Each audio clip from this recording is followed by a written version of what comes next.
Welcome everybody to the Battlerite Asia Clash of the Assassins tournament.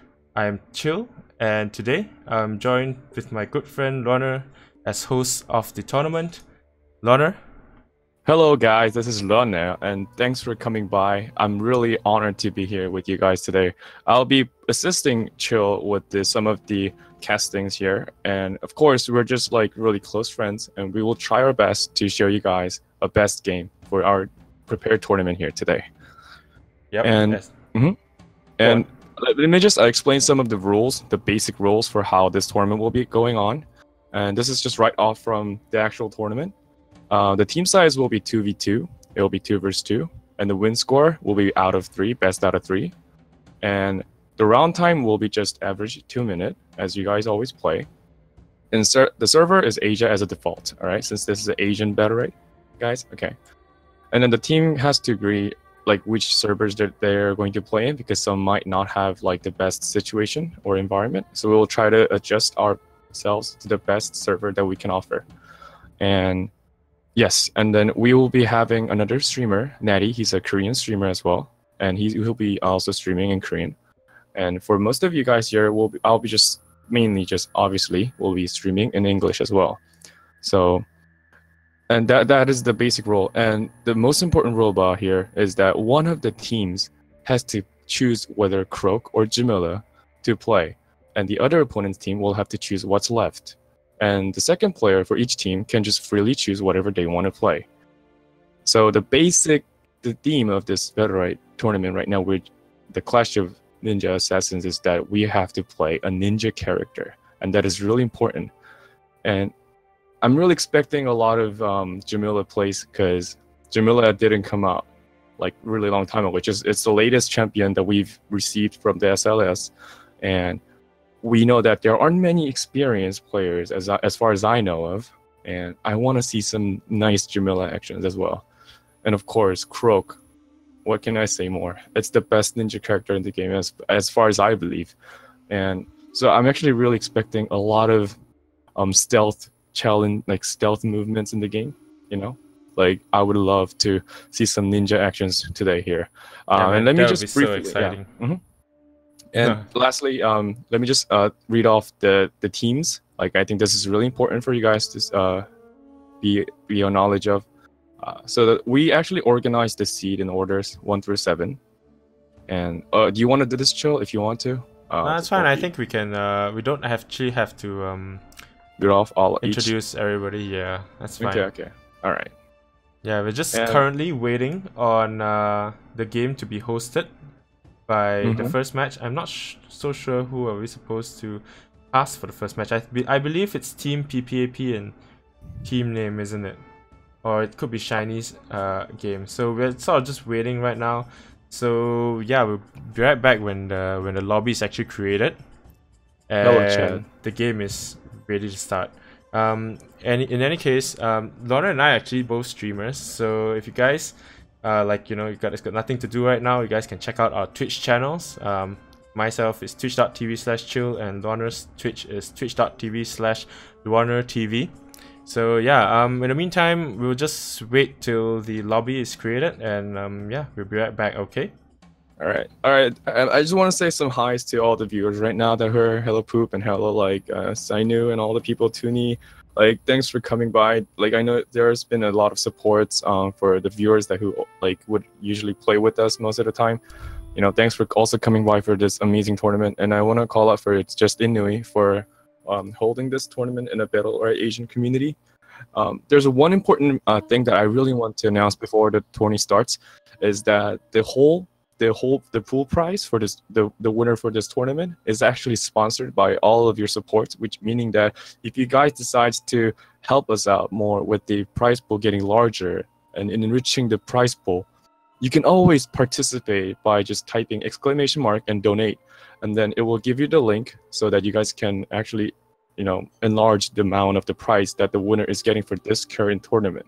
All right, so we do have our donations showing up in our screens right now.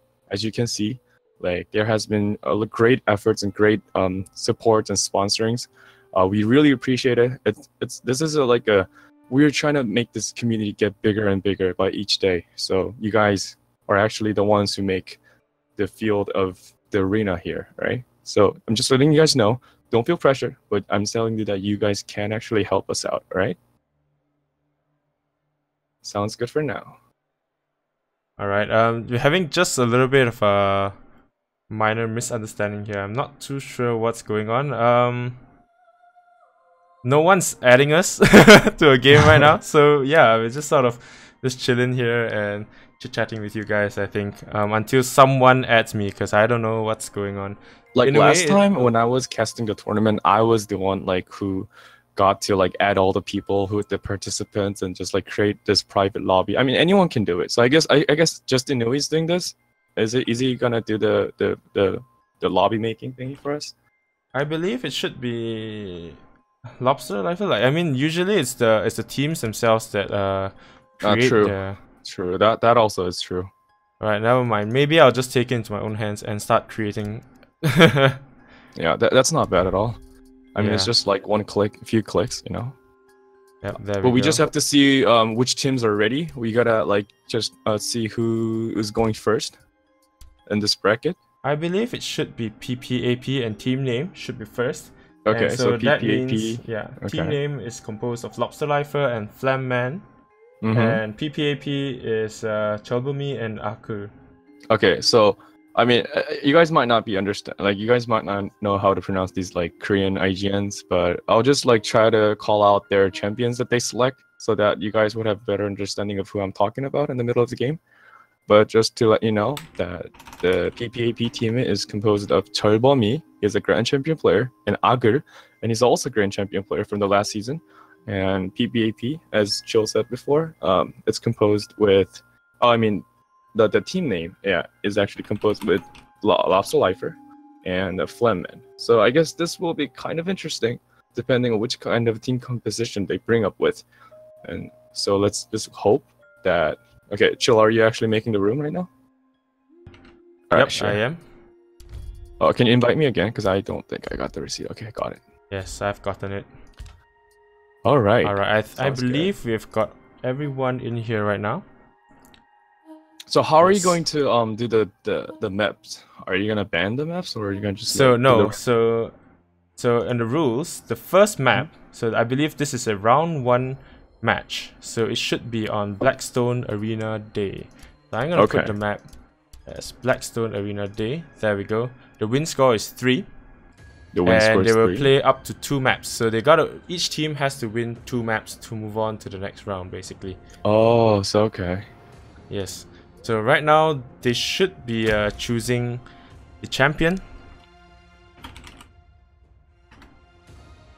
And we'll just wait for them to decide which team will take the Jamila, which team will take the Croak.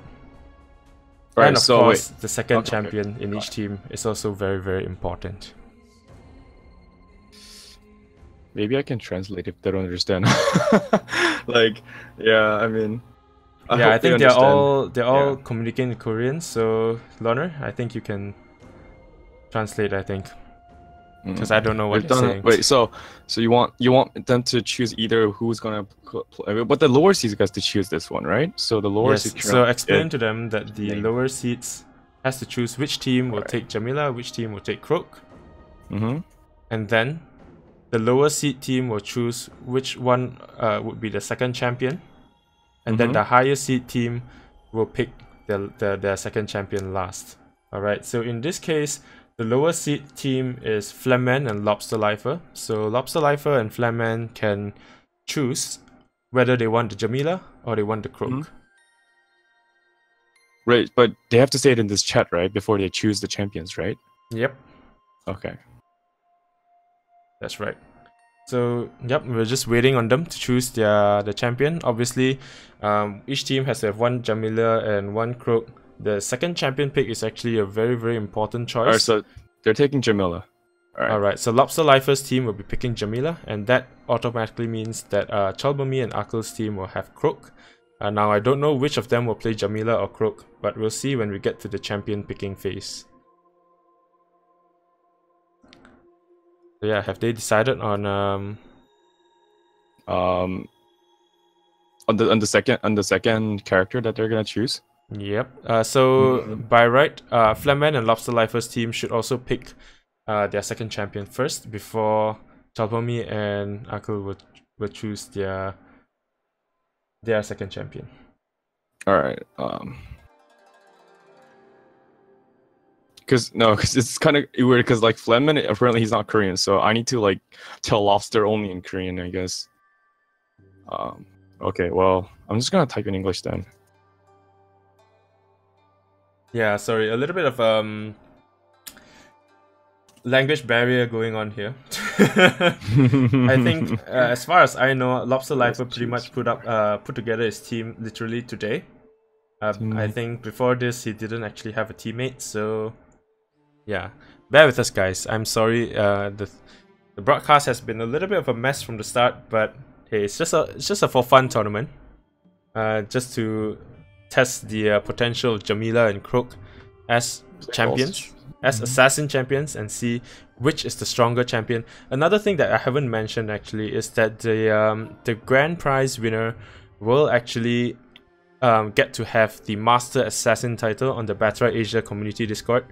And, wait, chill. They get bragging rights basically. I'm sorry to cut you off, but do they have to actually type the second character here as well? Like, isn't that kind of thing that where you can hide maybe during the like champion pick? Yeah, it's pick now. They have to pick it now. Oh, okay, they have to be open with their picks, I guess. Okay. Yes, you have to be open with your picks. Okay.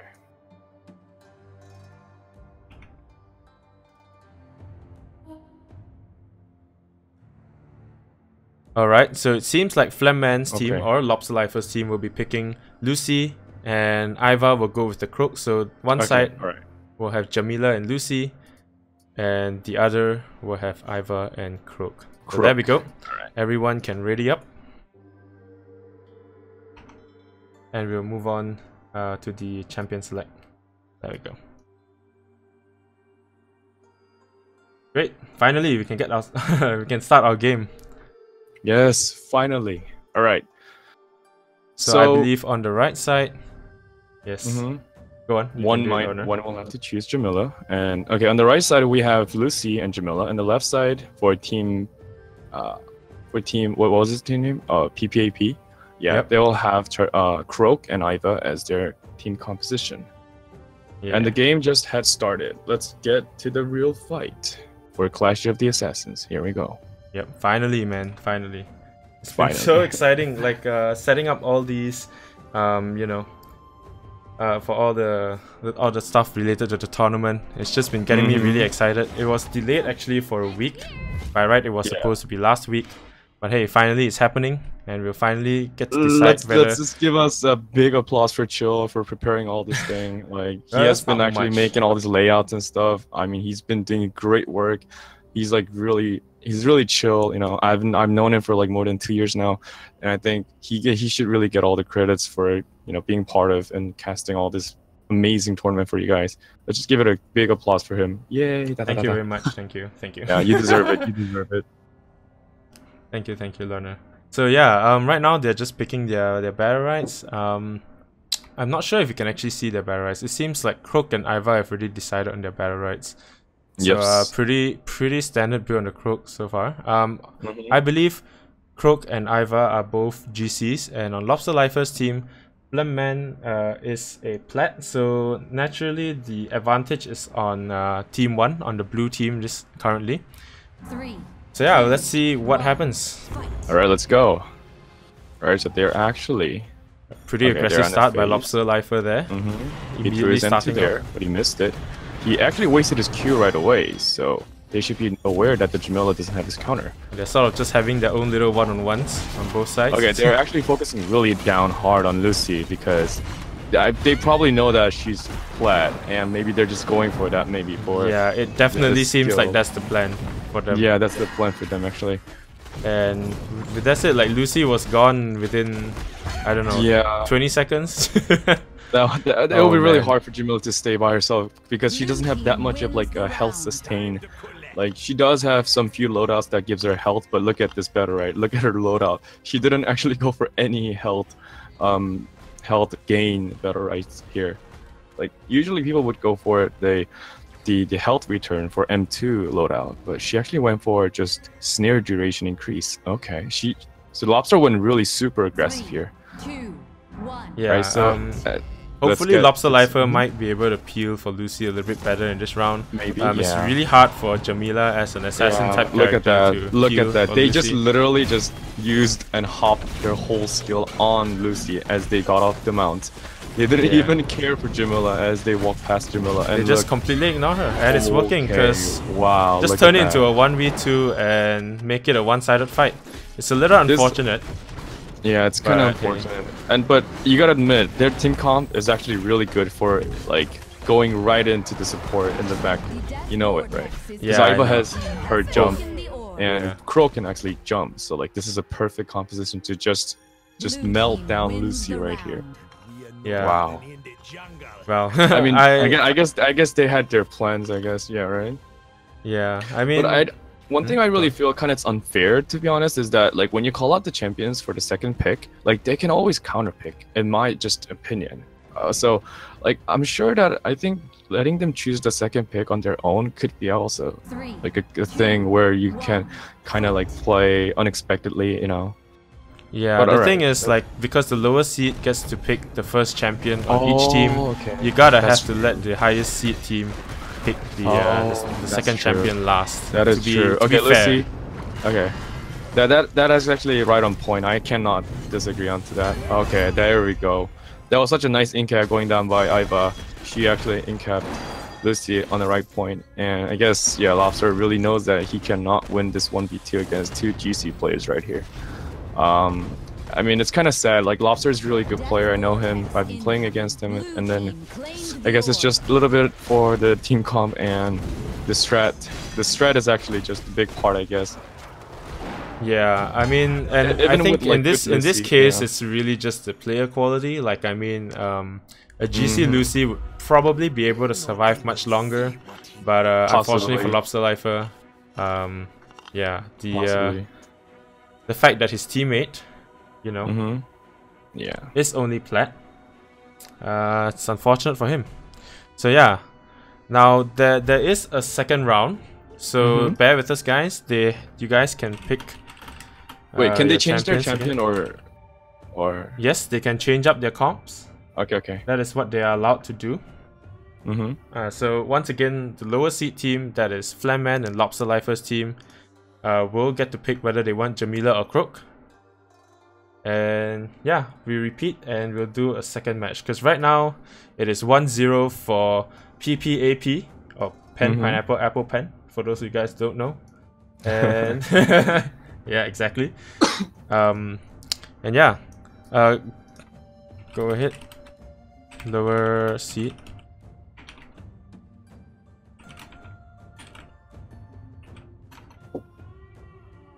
Can they actually pick the Croak or Jamila pick again, or? Yes, so like just now they went for Jamila. Now they might want to change up their strategy and go with the Croak instead. I mean, it's up to them. Yeah, it's up to whether them, they believe that the Croak would do better against the enemy team or not. I guess it really kind of depends on what kind of champion Flemman picks, because he just chose, like, honestly, Lucy's really hard support. I would consider it's really definitely not a beginner friendly kind of champion. I guess like if you get like bitten by two melee champions, or like if you have aggressive players, it's really hard to survive with Lucy. Yeah. So I guess certainly Flemman has to really rethink about his champion pick right here, because the previous game just shows. We're still just waiting for them to pick the champions, so just bear with us a little bit, guys. Yep.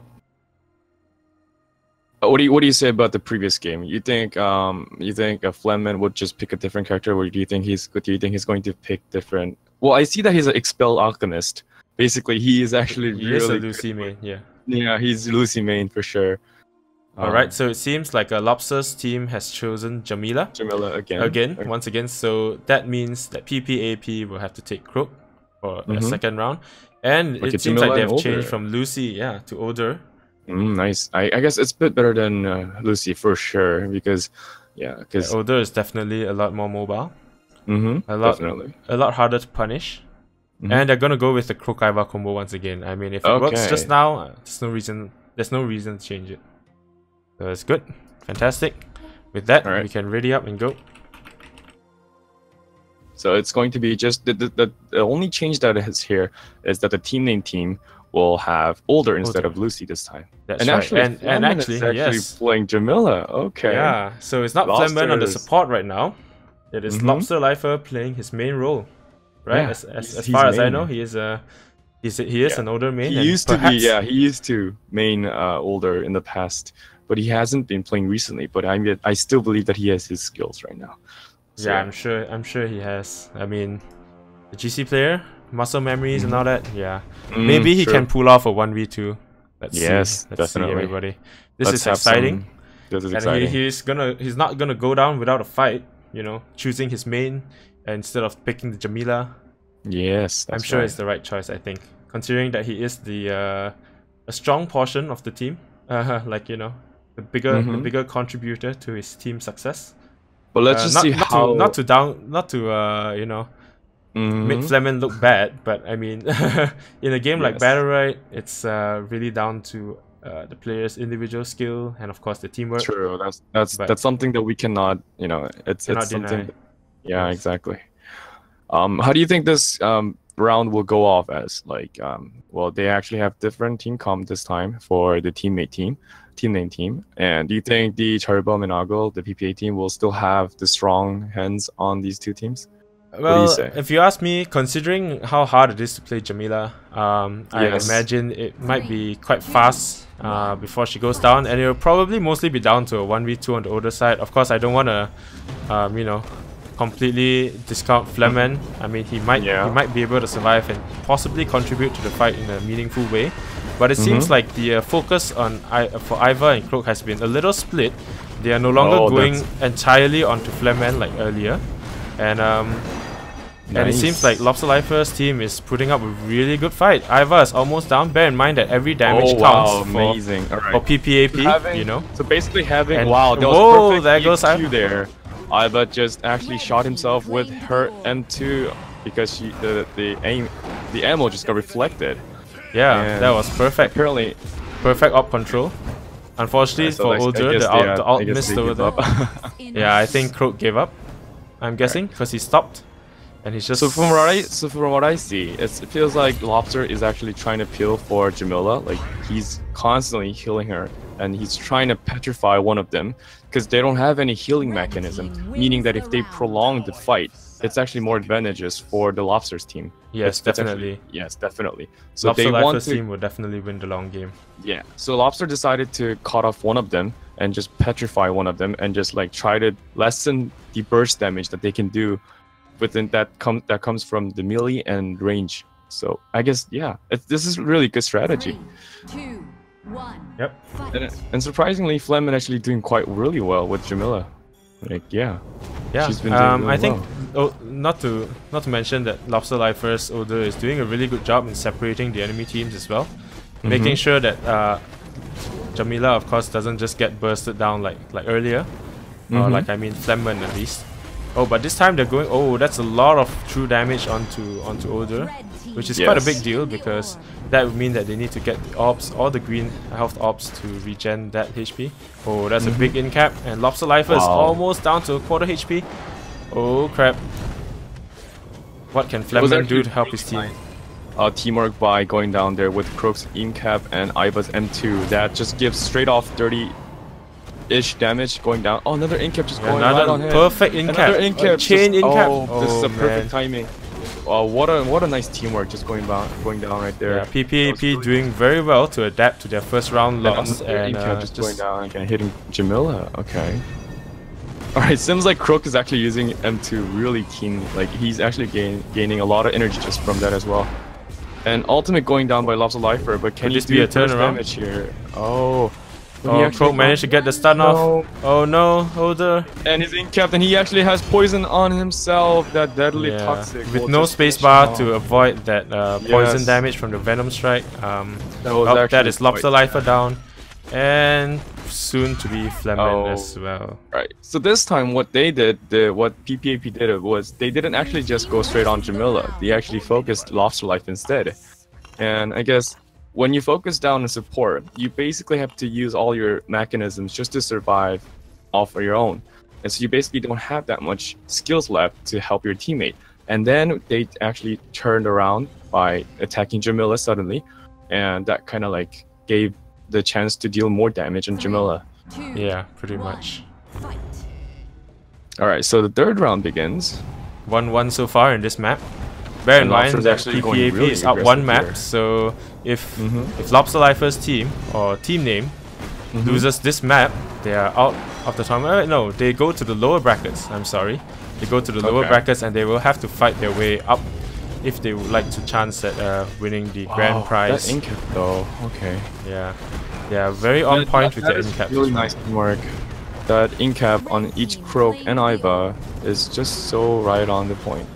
Yeah, and Lobster actually misses his Petrify. That's a bit sad. Oh, what a burst damage coming down. Iva is really low. But Lobster doesn't have... Oh, he actually got away with this. Oh, what a nice E. Oh, no. And he wasted his Q right there, and Iva just lets finish him. And also that spit from Croak deals a 6 damage, finishing off Lobster Lifer right there. Yep. And so I guess this will be another game for the PPAP team. Probably, most likely, unless Flemmen pulls off some miracle. But I must say that PPAP's in-caps have been very on point. Both of them, both Iva and Croak, are pulling off really, really nice in-caps. So I guess this team is really nice. Yes. Yeah. Yeah. Having one range that can in-cap, and also melee that it can in-cap, and wow, it's just good teamwork. And I can tell that these two guys in PPAP, they have played together quite a fair bit, I think, judging by the what do you call that? Teamwork and the playstyle. Yeah. They've got a lot of chemistry and stuff going on with their in-caps. It's definitely showing there. It's definitely showing there. Yeah. I don't know if Lobster actually had played with Flemmen before, but I think that they really haven't, as far as I believe. I'm not sure, like if the bracket is actually made by Inui or if they decided to participate within the team of twos. But yeah, it feels like PPAP is showing a greater teamwork in this previous games right now. And actually, Iva is actually getting a bit of damage, getting chunked here. Nice damage going down by Jamila, and actually, but Lobster's going back, but the orb control is actually on the PPAP. Oh, but PPAP still got the orb eventually. They still got the orb. Lobster did a pretty good job trying to contest for the orb, but ultimately it was still PPAP's orb. Yeah, it was basically like the side that they were on were too far from the orb. Lobster's Lifer's ultimate going down, but he actually misses the Croak, just barely missing the Croak. Making out. Jamila is almost down, but that was a lovely counter. Are they going to take down Iva? Are they going to take? Oh, that's the double petrified. This can actually be a big turnover here. If Iva gets finished here, he actually uses M2, but he misses it. Oh, Blue Team got another orb with giving them a little bit of health to survive. And every orb and health counts. Oh, that was a lovely hook. That was a lovely hook, and Iva's just about to get down. And he actually gets a shield, but no, he couldn't make it. Wow, what a nice team play! So like, that was lovely, to be honest. That was lovely. It was really lovely. We'll have to see if Croak can manage to turn around. Lobster didn't have a space, so he couldn't iframe that damage. Who gets? Blue team actually managed to get another orb, giving him another extra damage. But having Lobster Lifer, she missed the R. That was kind of unfortunate. Yeah, because that would just have given her more HP there. And okay, so Croak actually used his Q there. Oh, the toxic I think that's a little tough there. The Phantom cut 22 damage, and there goes that's huge, yes. That is very huge. Wow, this is really intense, guys. 2-2. And Lobster Lifer's team, or team name, 1 round away from going to the losers bracket. Fighting for their lives, trying to push it to a map 3, which is the same map actually, because we're not changing the maps for this round. But yeah, just hanging on basically. This is actually really impressive. The previous match, the Lobster Lifer Petrify was perfectly on the point. That's why they were able to split Croak and Iva, and that's why Iva was able to get shredded there. Okay, let's just move on to the 5th game here. Let's concentrate what's going to happen. I guess Lobster Lifer is actually going really aggressive in the point, and Iva is also actually trying to deal some damage to Lobster.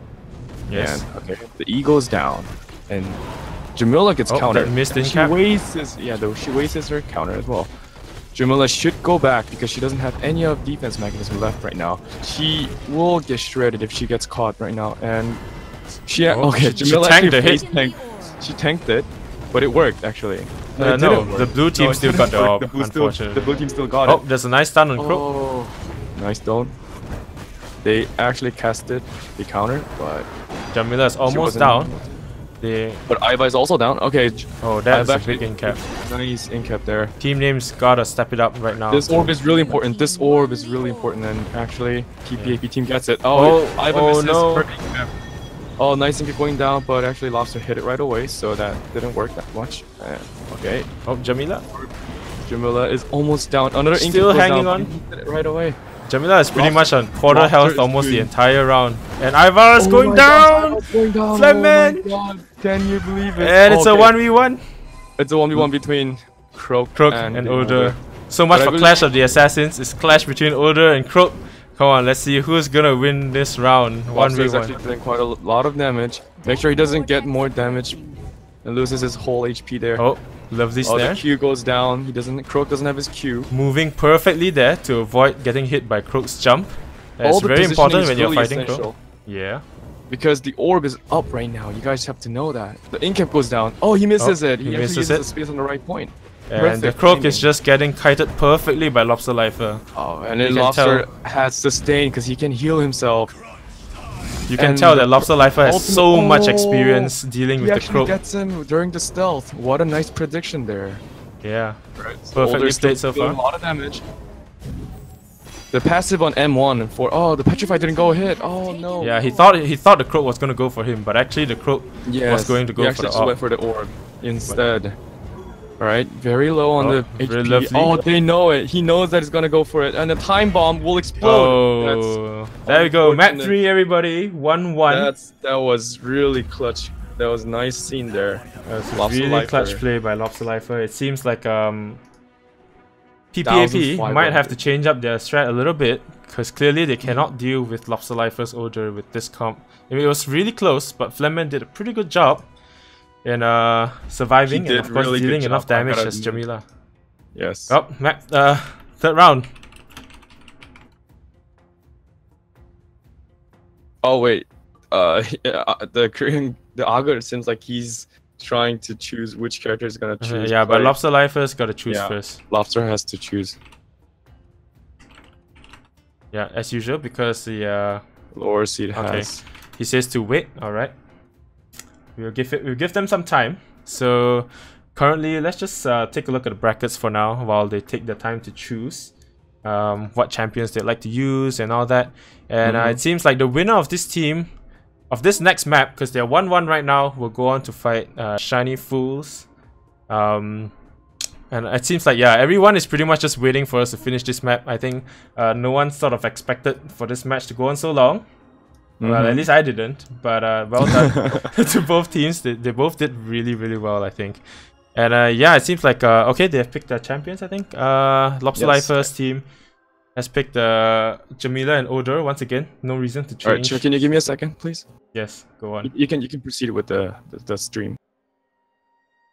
Alright, so yeah, now we're just waiting on PPAP to choose their second champion. And we can go ahead with the match the moment they've picked their team. Iva, okay, so they're gonna just stay on with the Croak and Iva comp. And I think maybe they might just change up their strategy or something and you know, go from there. I think perhaps maybe that's what they're comfortable with. I'm not too familiar with the two players in PPAP. I'm not sure what they can play and all that. So I'm gonna guess that they are both just really comfortable with Croak and Iva, and that's why they've been going with it for all three maps basically. So currently I'm just solo casting. I believe Luana had an emergency. I'm back. I'm sorry, guys. Yeah, I just had a little bit of emergency. I'm back. Yeah, Don't worry, and guys. he's back. Okay. For a while I was like, oh no, Thunder ditched me. What am I gonna do? No, I won't ditch my friend. Don't worry, man. Great. Alright, so it seems like, okay, so Lobster still chose the older. Okay, they're going for the same team comp, I guess. And yeah, I guess, yeah, the Augur was kind of a bit arguing about, like, why can't they choose Jamila? But apparently, for our tournament rule, the lower seed gets to choose which character they're going to play, with either Jamila or Croak. So I'm sorry if you're in a higher seed, if you've been in a higher rank in the previous season. well, you don't really have your chance to choose which character you're going to play, but you still have your chance to choose your second character freely. So if you feel like you have disadvantage, you can choose your strong pick for your second character. So I guess that's pretty evened out, I guess, right? Yeah, that's right. Because like the higher seed team still does have the last pick, and I think the last pick actually matters more. If you ask me, the advantage is actually on the higher seed. If you ask me, because yeah, I kind of believe it too. All right, here goes the nice pulls going down Jamila, but she gets E countered, and okay, so I guess Jamila's actually Croak is actually doing some nice job there. Yeah. What they have to do is that they have to really focus on either of them, because they really have no sustain. If they drag this game to the late games, they're gonna have big disadvantage. As you can see, Iva is having a bit of a hard time here. Nice block going down by Lobster. Nice. Yeah, Iva's gotta get those in caps, man. She's been missing it. Is really important.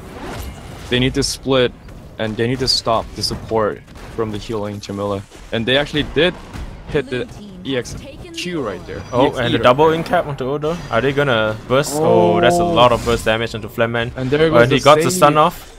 But then he's going too far in. He should have gone a little back there, I believe. And the incap. The incap goes down on the Croak. Unfortunately for Flamman, he's in a terrible spot, and he got stunned as well. Oh no. Okay. Alright, so seems like TPSP. Yeah, I believe that when Lobster used his ultimate for Jamila, she should have been backed out and kind of like wait for a different opportunity to engage back in. But she actually just went right in and tried to stun Croak, and that just kind of didn't work out too well. Yeah, I think I like the aggression. Personally, I think they with the older ultimate, they can definitely push for for a kill there. Maybe not a kill, but at least bringing someone down to like at least quarter health or something. True. But unfortunately, like that didn't turn out well, because for Lobster Lifer, he's behind the wall. He couldn't see what's going on behind the wall. Exactly. And it was really hard to follow up in that case. There's like limited selections, there's like limited parts in the screen where you cannot see if your teammate or opponent goes too far. And while they're going super aggressive on Lobster right now, he has been damaged by Iva with his M2, but he was able to block it with his Q. But now let's see how the things turn out right now. Okay, Jamila's getting focused right again. And I don't know if Lobster actually has enough HP. Oh, that was a lovely in cap. And Iva is going low. Yeah, both Iva and Croak are slowly going low. They're getting the orbs health again. advantage is definitely on the red teams. But I must say that they're... Like from the previous games and even now, like the orb control is way better on the PPA's team side. They're actually very keen on the point when the orb is coming out, so they try to stay in the middle. And they're Iva is almost going down. They're really good at zoning out them. Yeah. The Phantom Cunt goes in, and the Croak actually gets damage right here. And Iva, with low HP, down. He was trying to get the orb, but Lobster was like, nope, you can't. Nope, you can't. Yeah, it was just a pretty terrible positioning there on Iva. I mean, well, not positioning, but she was in a pretty terrible spot. She was sort of cut off by Odor. The greens are nowhere near her. Yeah, and of course, it was like he didn't really have enough choice. Oh, wow, nice iframe of both Lobster. Just actually iframing both of him and himself. I mean, his teammate. Wow, nice play. Lovely play so far, but for both teams. Tried to get that orb for the turn back, but he wasn't able to. 1-1. Now, this is pretty intense, because like this is actually third set of the game, and they're actually on the 1-1, which is like it's like a deuce, you know? It's like exactly. To win, right? Yeah, now it's just pretty much down to a best of 3. Best of 3 rounds to be exact. And like Inu says, intense first match. Did not expect that. Yeah, neither did I. But well done to both teams, man. Lobster Lifer pulling is more than his own weight, in fact, and doing a lot for his team right now. Alright, so the third game starts, and Lobster is trying to zone them out and heal Jamila as much as possible. Jamila is just waiting for the right time to pull off Iva or let them trigger their counter. Lovely phantom cut. That and it went off. Hit him. That actually hit, yes. So one thing I've been missing is that the PPAP doesn't seem to have the same target focus that they had in the very first map, where they targeted down Flamman's Lucy. Like, I'm sure if they do something like that, they can do enough true damage to bring down Lobster Lifer's team, because Lobster Lifer won't be able to heal up that damage. Exactly. And of course, like if they pull off some nice in caps, that would help a lot as well. But they just haven't seemed to be able to do that in the past couple of rounds, unfortunately. Because like if you look at it, Iva has an ability to actually. Oh, there goes Jamila. Oh, there goes Jamila.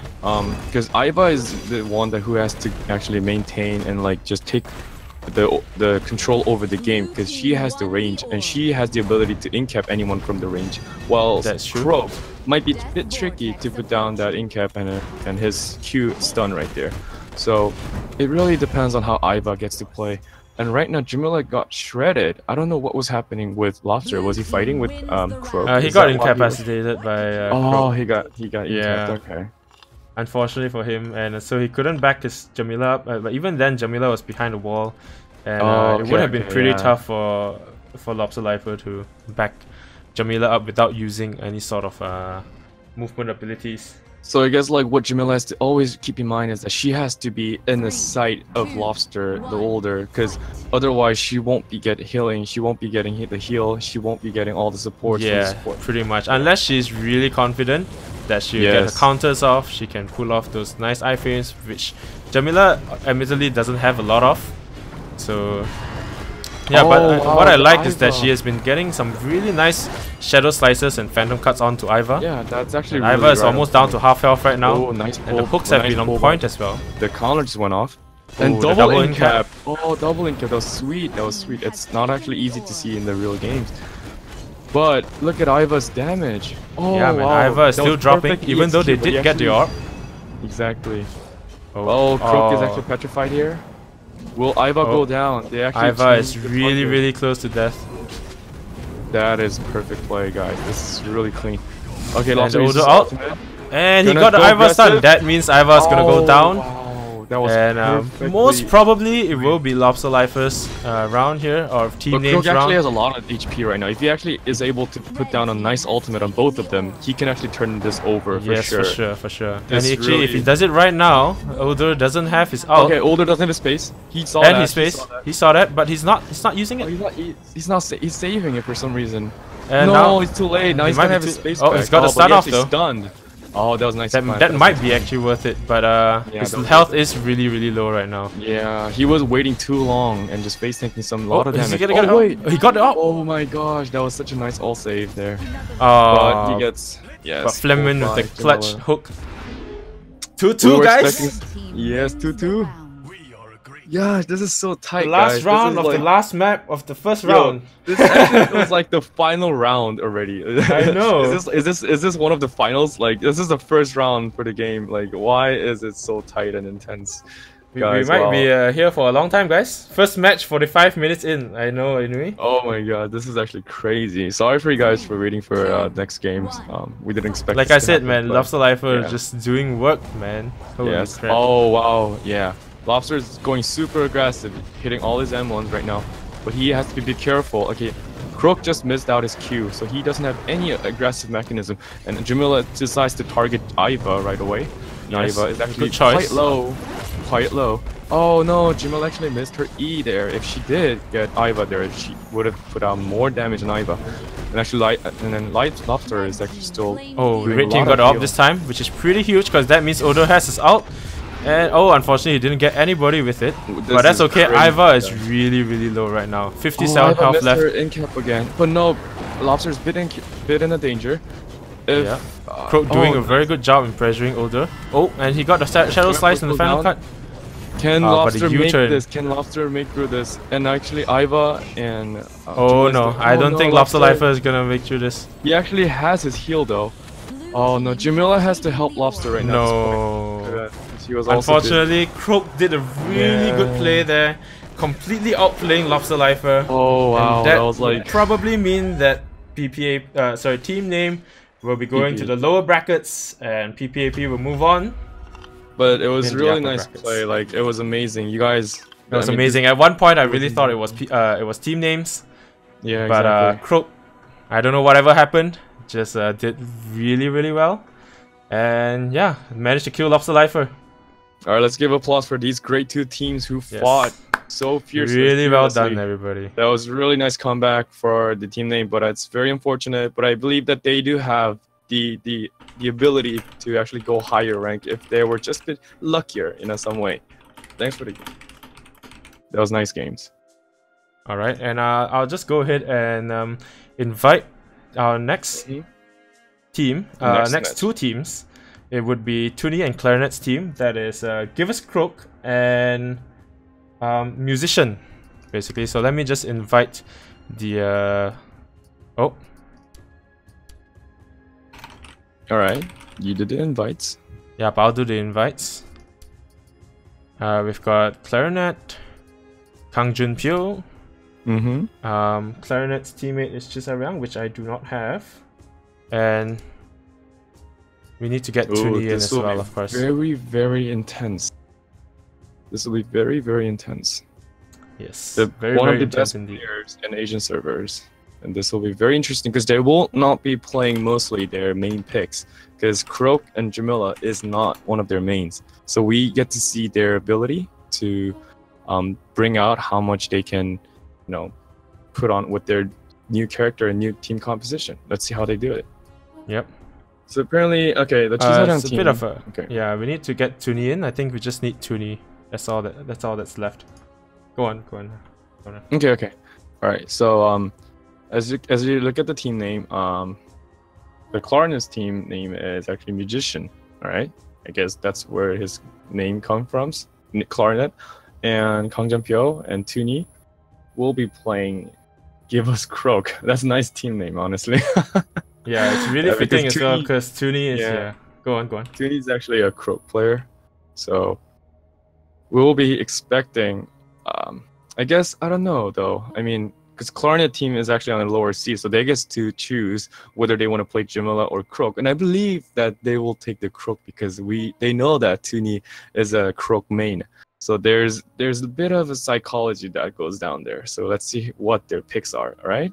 Yeah, or if they have like if they're not comfortable with Croak, they might very well just pick Jamila. I mean, exactly. It really just depends on what their plan is basically.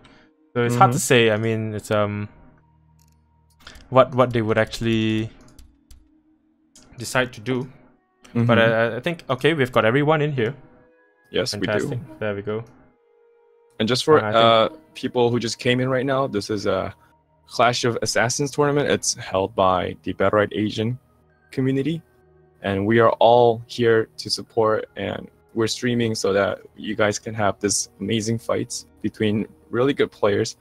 And as you can know, just to like kind of re-instruct the basic rules for this, one of the teams has to either have Croak or Jamila as their team, their own team champion, and that's what makes this tournament called the Clash of Assassins, because we want to see some ninja actions going down.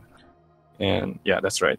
So just for the people who just came in, I just wanted to kind of briefly tell you about what this tournament is about. Okay.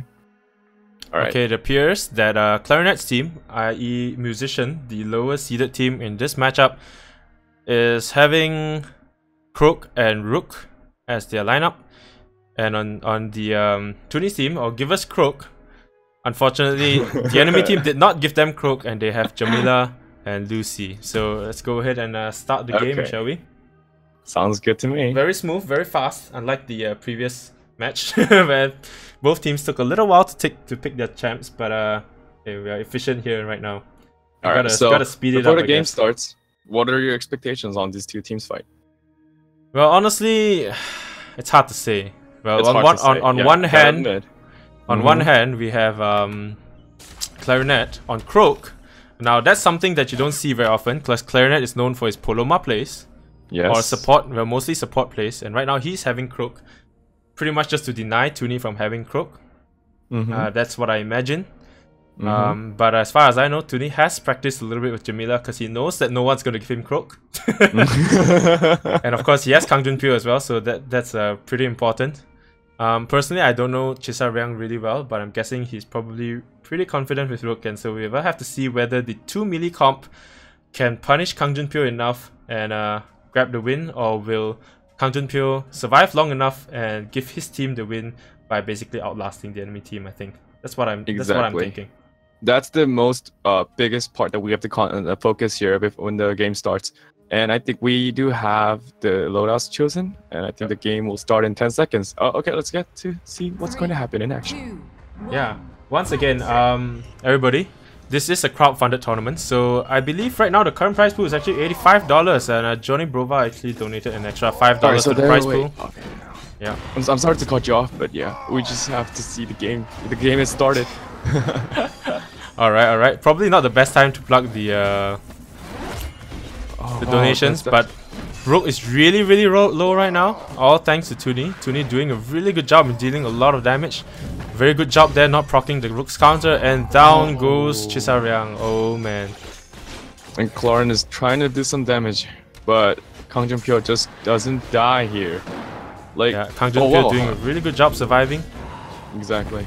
And that Q goes down, and the Phantom Cut goes also down. That practice of Jamila by Tuni is showing. Yeah, it is showing. Exactly. Showing right now. Clarinet has an ult, but unfortunately she was one hit away and eventually goes down. So very well done there by very well done there by Givers Crook's team. And as I was saying just now, like, you know, you guys can donate to the tournament for higher prize pools for our winners. I believe the first place prize will actually get 65% of the cut, 25% for the second place, and 10% for the third place. Just type ! Donate. Oh, sorry about the 1-1 score there anyway. I forgot to change that from the previous match.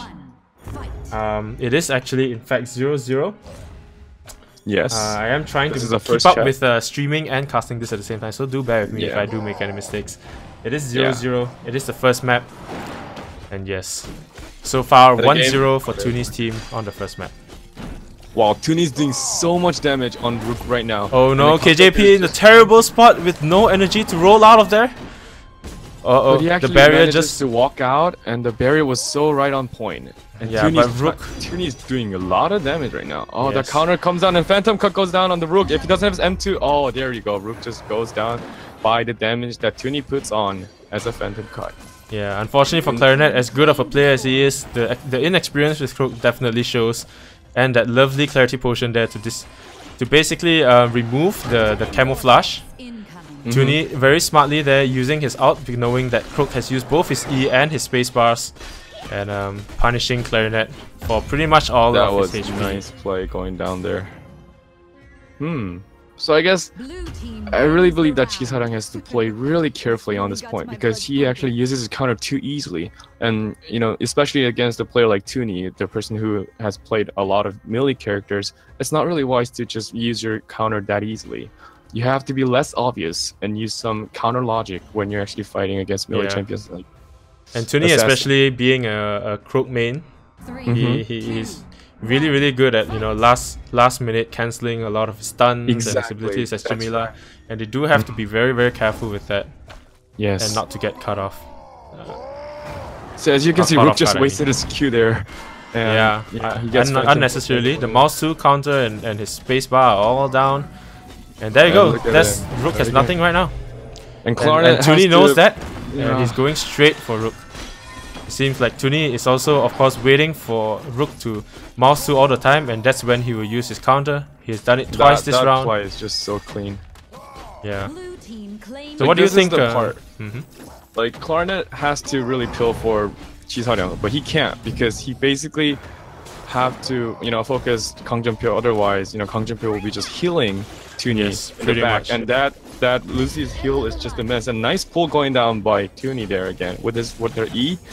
That just made Chyill stay longer in the Lucy's ultimate, the toxic. Yeah, that was lovely play right there. But it's probably pretty hard for Clarinet to come back from this. And the first map will go to Give Us Crook. Give Us Crook. Well played. So what do you think Musician can do to come back in this matchup? I mean, they're 1-0 down right now in the map. First, like, I'm not sure if Rook was the best choice for them, because Rook, I mean, if they're going to choose Rook, I think the Rook's play has to be a bit better in a way that they have to fake. You know how Rook can fake his space and like cancel it in the middle to take out their counters and stuff? Like, those kind of mind games and mind plays is really required right now at this point, because otherwise they're gonna just like put Tuni in the front and Kang will just stay in the back, and unless you just jump right into Kang, you know, it will be really hard to kill Tuni in the faces. And like, Clarinet is playing Crook, so he cannot really save Chyill unless he just puts down Q and stuff. Yeah, and right now it appears that Clarinet's team has picked Crook and Blossom. So I believe it's probably Clarinet on Blossom. Yes. And now we're just waiting on Give Us Crook's second pick, basically. And it will be a Blossom as well. So it will be Blossom, Jamila versus Blossom and Crook. So there we go. There we go. I believe it should be Clarinet on Blossom. Yes, it is Clarinet on Blossom. He's finally picking his support. I was about to say earlier that for Musician to come back in this, I think Clarinet must play his main role. Just like how Lobster Lifer did in the previous match that we casted. They have to play their main roles to basically have an edge, because the inexperience really shows if you're not playing on your main role. But there's one thing that you have to find your interest here, because think about it. The previous game, what Turboman and Agur, their mains were initially just melees and range, right? But Kang Jun-pyo right now here, his main is actually support as well, and is really well known for support plays in Asian server. And basically what I want to say is that Chisaryang, I don't know what he usually plays, but I believe that Crook is not his main right now at this point. But Tuni and Kang Jun-pyo, actually they have their strong hands here as well, because what they're playing right now is actually really similar to what they usually play. Yeah. Naturally, I mean, Clarinet's team being the lower seeded team, they are the underdogs in this matchup. True. Naturally, they will have to basically put in a lot more effort in trying to win. That's what the seedings are for, you know. And so yeah, definitely a little less one-sided right now with Clarinet on Blossom. Definitely keeping his team up. Clarinet has been putting a lot of damage. Oh my gosh, that first damage! But Tuni did manage to find an opening and punish Clarinet heavily for it. And Kong actually put down really nice E there with the extra stun durations. Oh, and blue team actually gets the orb. Wow, surprisingly, I thought Clarinet would just get it. She actually was hitting the orb with her ultimate, but she was still able to get it. Yeah, but here's the thing with Jamila, right? Jamila has such fast attacks, even though they're low damage. You can when the orb is really low, like earlier, the orb was like 2 HP for like a really short moment, and Tuni did manage to grab the orb with a really fast mouse one there. Even though the it's second just like orb going to its blue team, hit, it's really fast hit. Yeah. So do have to bear that in mind. Usually the larger bursts are easier for taking the orb, but in this case, sometimes fast attacks helps as well, even though they're low that last tick for the orb, that's what they needed. Nice incap going down by Tuni again.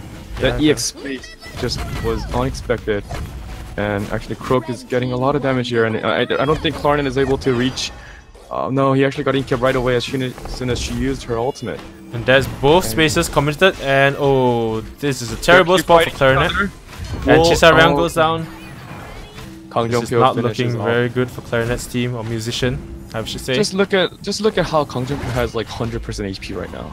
Like he was able to focus, you know, the enemy's team and still be able to manage his HP maintenance. Like, what a great support. Yeah, as far as I know, Chisaryang is a diamond player, and it clearly shows that he's just unable to pressure Kang Jun-pyo enough. And that's what's causing the one-sidedness of this round, I'd say. Yeah. It's a bit fun. I mean, it has been more tight game like compared to the previous game.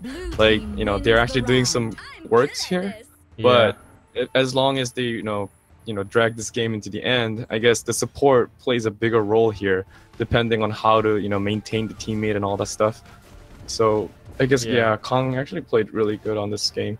He was able to put a lot of pressure on Chisaryang, and they were doing such a good team fights here.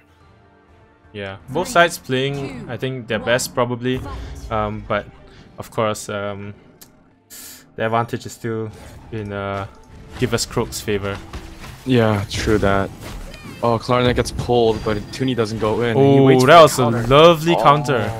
That was so fluid, and I wasn't even expecting it. I was like, oh, Tuni's about to get stunned here. No, he just turns around and counters that. It's like, nope, he was expecting it. He was expecting it. Completely, man. Completely out-reading his misses his art, but he actually...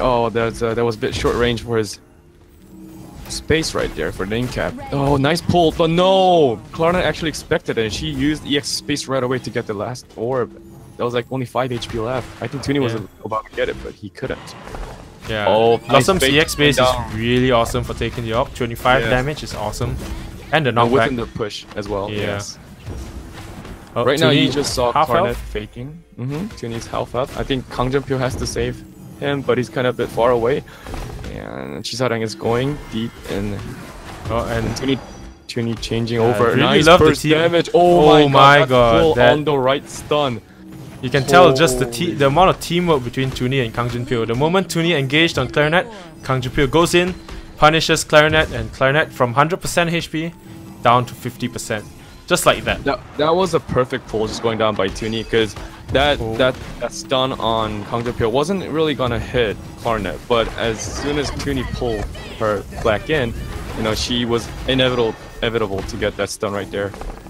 Lovely dodge there by Tuni to avoid the Venom, 38 damage. Amazing. Croak. Amazing play there. This is I would say Musician's Nice best best performance so far in the matchup, but unfortunately it is still Tuni's team. Like, still too if you much, see like the biggest difference between like a high rank player and like a mid player, the biggest difference I see is that the burst damage. Yeah, the and openings. the timing. Yeah, Yeah, the the openings. timing, That's really that's what creates the big difference. Because in this game of Battlerite, you need to do burst damage to cut down the whole life bar. Yeah, Because exactly. if you do like bit of a damage, they will just heal back up, and then it will just be nothing again. But if you actually Exactly. burst down, you know, you will eventually win the game at the end. And I guess that's what Give Us Croak team is so good at right now. Yeah, just the moment Kang Jun-pyo sees Tuni found an opening, he goes in as well. He's like, you know, A nice no pulse going point, on. no point saving the escapes. Let's just do that true damage, bring Clarinet now down low, and yeah. Tuni's doing so well. Wow. And look at Kang Jun-pyo just solely pushing out Yep. Chisarang. He can't do anything. Honestly, as a support player, all you want is space, and Kang Jun-pyo just has lots and lots and lots of space right now. Chisarang Look just at him, he just unable knows to provide the everything. pressure that his team needs onto Kang Jun-pyo. Like, if you see like Kang Jun-pyo's moves, he literally doesn't waste any of his skills. He is so right on point. Like, that's what makes it a really good support player as well. Like, you need to be really keen on the point. As you see, when Croak jumps, it uses his space. Kang uses his charged weapon right on the Croak, giving him weakened, debuff, And that the snare. makes Yeah. and the snare as well. Oh, the same timing with the ultimate. Oh, wait, no, unfortunately for Tuni, that was that did not connect. he. But he still thought got that the up, though. Chisarang would move. Yeah, Yes. a little bit of a misread there, but oh, Will he able to dodge this one? No, he wasn't. unfortunately able not. to. I think his spacebar was still on cooldown probably. But still, That's the thing about tree and Jamila. all yeah, exactly. But the Kang Jun-pyo's EXQ definitely did soak up most of the damage there. Yeah, that was actually a really nice prediction going down there. Oh, the counter didn't get activated. Oh wow! Oh. Actually, Tuni actually wasted his space, and now Kang Jun-pyo just went right in front of Klarnet and used Reflector just to save Tuni right there. Otherwise, Tuni would have been having got like more damage just by that one ultimate. From Yeah, I must Klarnet. say, Wow, that was a nice move there. Clarinet's team is doing really well. Tuni is Yes. almost down. I mean, he's almost down to about 40% HP. What they need is just a nice opening. Nice opening, yes, that's true. But bear in You mind gotta that wait Croak is until also the at Klarnet half changes health. his target. Yes. Oh, nice Inca going down. Oh, what a Oh, lovely nice Phantom out by cut. Kang Jun-pyo. Oh my God. That third hit to push the... Oh man, the Croak back from stunning him. Wow, that was amazing. beautiful. And there we go, guys. I think most likely that is 2-0 for Give Us Croak. Not yet! Tuni's almost down! I can't discount Clarinet. It's I almost think doing. QQ has donated us. Oh wow, Oh. that was a nice play going down on Klarnet. Will Kang and Klarnet just this is so intense. I mean, Klarnet has really he's not in an advantageous position because he has lower HP, but will they actually bring this the next game, or will this be the end? While they do their one-on-ones, I mean, let's just let them do their. Oh, sorry about that. Let's just let them do their thing. Thank you very much to QQ. I'm crying. Oh my God, $500 US. Is that right? What? Did you just donate $500 US to the prize pool? $500 QQ? US? QQ. One and only Lord QQ. If you guys don't know who QQ is, he's actually one of my most loyal viewers and also one of my biggest supporters. But man, let's make this more interesting, he says. Wow, okay. Well, yeah, that just pretty much upped the stakes. Everyone's gonna fight for this right now. $500. This is even more than like some of the other tournaments that they have in Europe and and NA. And this is just like a for fun tournament. Wow, shit. All right, GG everybody. That is match 2 going to Give Us Croak. Very well done, Give Us Croak. Unfortunately for Musician, they'll be going to the lower bracket. And yeah, let's in the meantime, I'll just show you the brackets and we will set up the third match. I'm actually speechless right now. I mean, that just prize pool just went. Wow, that just, oh my gosh. We really appreciate all your help and that donation. I mean, it's just the best thing that you could ever done for us. You know, all your supports are making this game more interesting. Just letting you guys know that, all right? Yeah. Thank you so much. I believe. What is our next match currently? Wow. Now things got real serious here. Things got real serious, guys. Oh man. Things getting really serious here. Yeah. Thank you so much for the donation. $585 at the prize pool right now. So the winner for this tournament will actually get so much money. Yeah, let me just give you guys an update, alright? Let's talk about this a little bit, alright? So the first team is actually gonna get like 65% of the share, right? So 585. That means that the first team is actually going to get $380 that they can split between the two players. That's $190 for each player, alright? And even the second place is not going to go home with nothing, alright? They're both going to get a total of $146, and that means each player is going to get $73, and each player in the third place is going to take $29 or so each. So yes, even the third place, you know, it's gonna get quite a lot of money, guys. So yeah. Chyill, I'm sorry. I think I'm gonna participate here.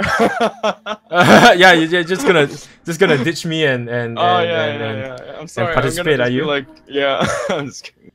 Thanks man. again. Thank you so much for the donation and your support and on your all the sponsors. Yeah, like, it's amazing, man. It's great. QQ, I don't even know how to thank you more. I mean, I know this is a little bit personal. Like, I mean, QQ is actually like one of my top donators, even on my channel, and so he's like a super big supporter of mine. And all of a sudden, he comes along and donates another $500 to a Battlerite Asia community tournament, which he can't even join himself, being all the way in Canada.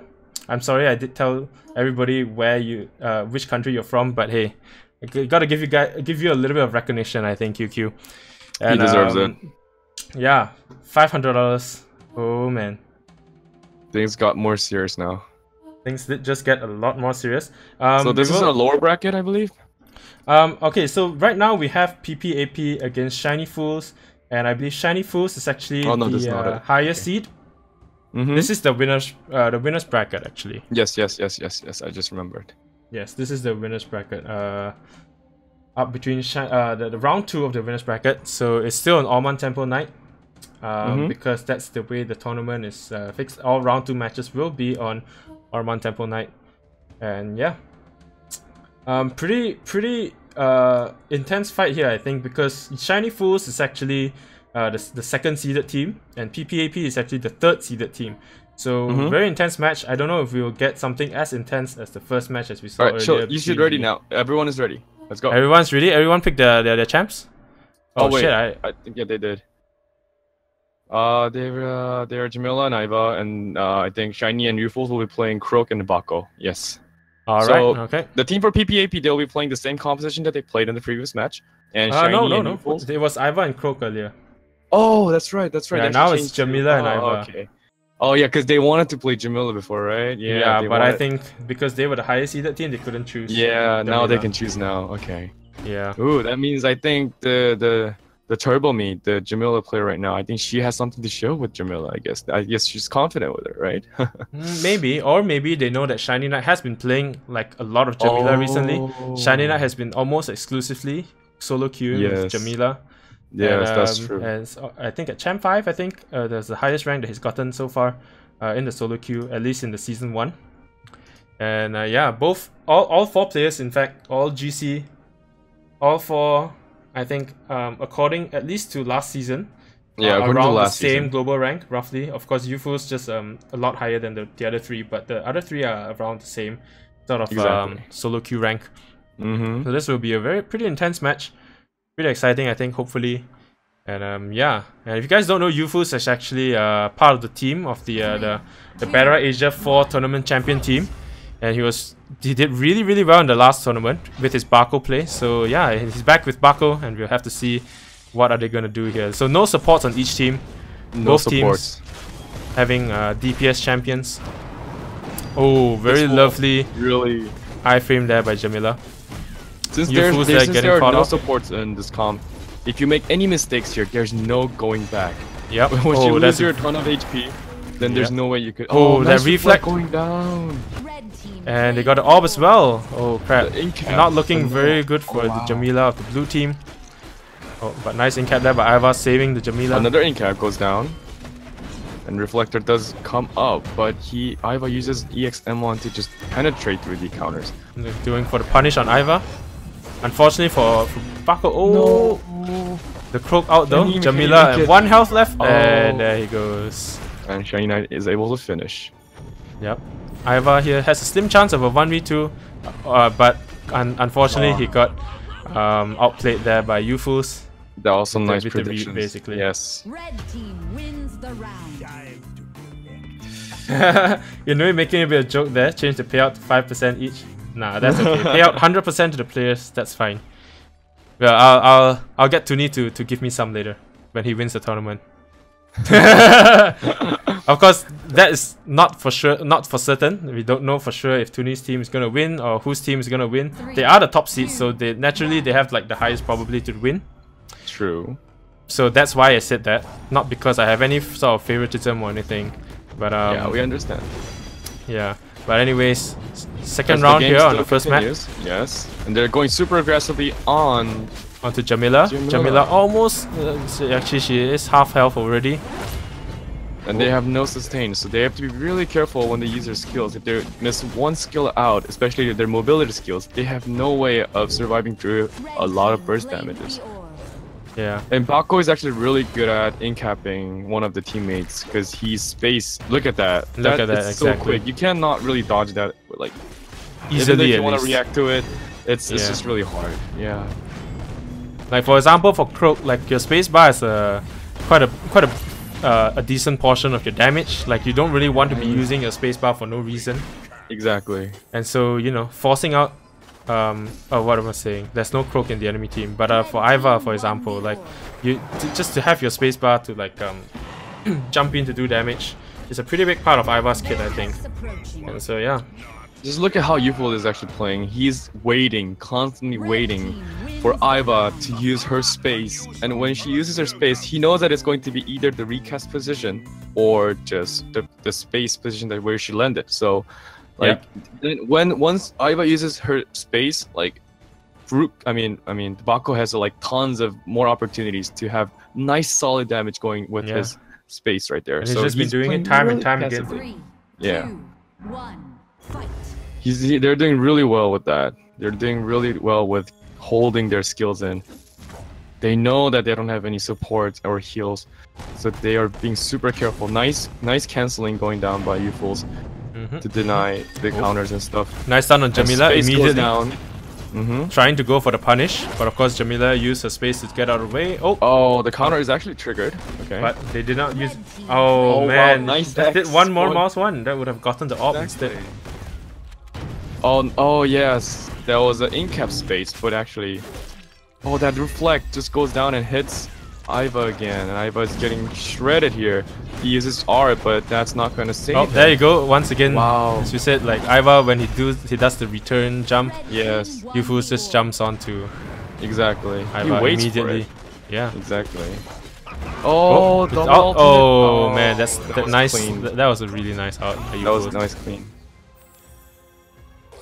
I mean, if you really play, if you like see these kind of plays where they hold their skills, and then if they're really careful about their skill picks, like you really have not that many choices to do against these kind of players. Lovely in cap, and the double chain stun, and there That's we go. Beautiful. That's beautiful teamwork right there. Defend the Guardian. Defend the Guardians. And so Youthful's shiny team actually gets the win for this bracket. Yep, and then we have 3-0. one more game that we need to play.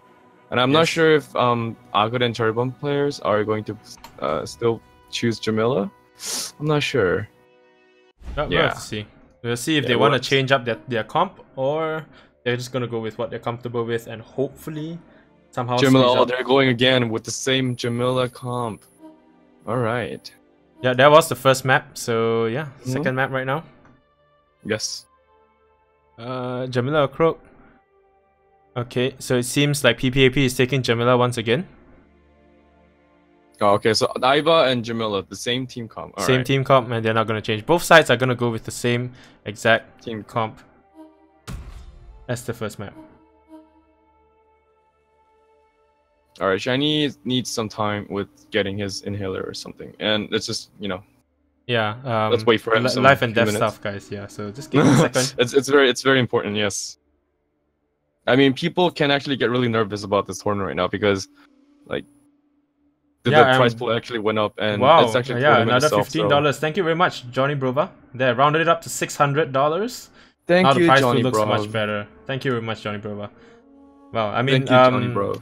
Not the everything just seems so insignificant now compared to QQ's $500 donation. But hey, now the first place winner is gonna get $390 in total, $150 for the second place, and $60 for the third place. Of course, you gotta divide that by 2 for each player. But that's a lot of money there, guys. That's a lot. I just want to really shout out to all the donators. Like, you guys are creating this part of the game. You guys are making it more interesting. So make sure. I mean, we're really grateful and appreciate all your helps, man.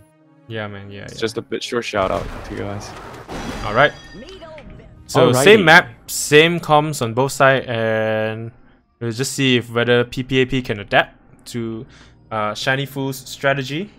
Because currently, Shiny Fools are doing a really good job keeping the pressure on to PPAP, finding all the right openings, finding all the to get that punishment in, dealing all the true damage, which both teams have no support, so like they can't just heal up easily. They got every AWP matters as well.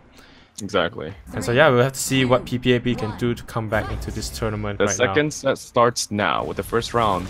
Naiva is using her M2 to actually do some nice range damage, but she actually misses it. Another X going down by Youthfuls, but he also misses it. This is like the most intense part of the game, where in the beginning, they all don't know what's going to happen. Nice Phantom Gun going down, but actually, Shiny actually debuffs that Phantom Gun just by using... But they have identified that Jamila has nothing, and so they're just going ham on Jamila, and oh man, the reflect on the in-cap on Iva as well. Holy crap, and another follow in-cap. They're gonna ignore him, but no, they're not gonna ignore him. But a double in-cap?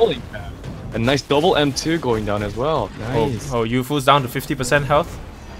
That was perfect timing. Yeah, the double in-cap was huge for PPAP. Nice in-cap, another Q going down. Finding a really good opportunity to Iva. Oh wow. Iva down really low. 27 health. They have to be a bit careful here. If they go too aggressive, they can actually turn over the game. So is that a misclick by Bako? He just stomped nothing there. Oh, nice. The reflect into the little dash. And that was what finished off Iva. And that Inkip goes down sweet, but Iva doesn't have that many HP. Can he actually get this orb for extra HP? Can he? Nice AWP control there by Shiny Fools. And Jamila has all his jobs left. He actually uses EX space but doesn't go down. And the ultimate goes on. They know that he doesn't have a space and he's inevitable to get that damage down. And nice hammer, X thrown at Jamila. Round 1 honestly, of the map 2 going to Shiny Fools. This is my only opinion, but I believe that even though Youthful might have seemed like he has a big advantage because he's playing Bako against Iva, if Shiny Knight isn't pressuring those two, Iva and Jamila, I mean, you have to force Iva to use her space, right? Yep. So it's actually Shiny is actually doing a lot of work to pressure Iva and making her use her space. So yeah, what they're doing actually is really nice teamwork.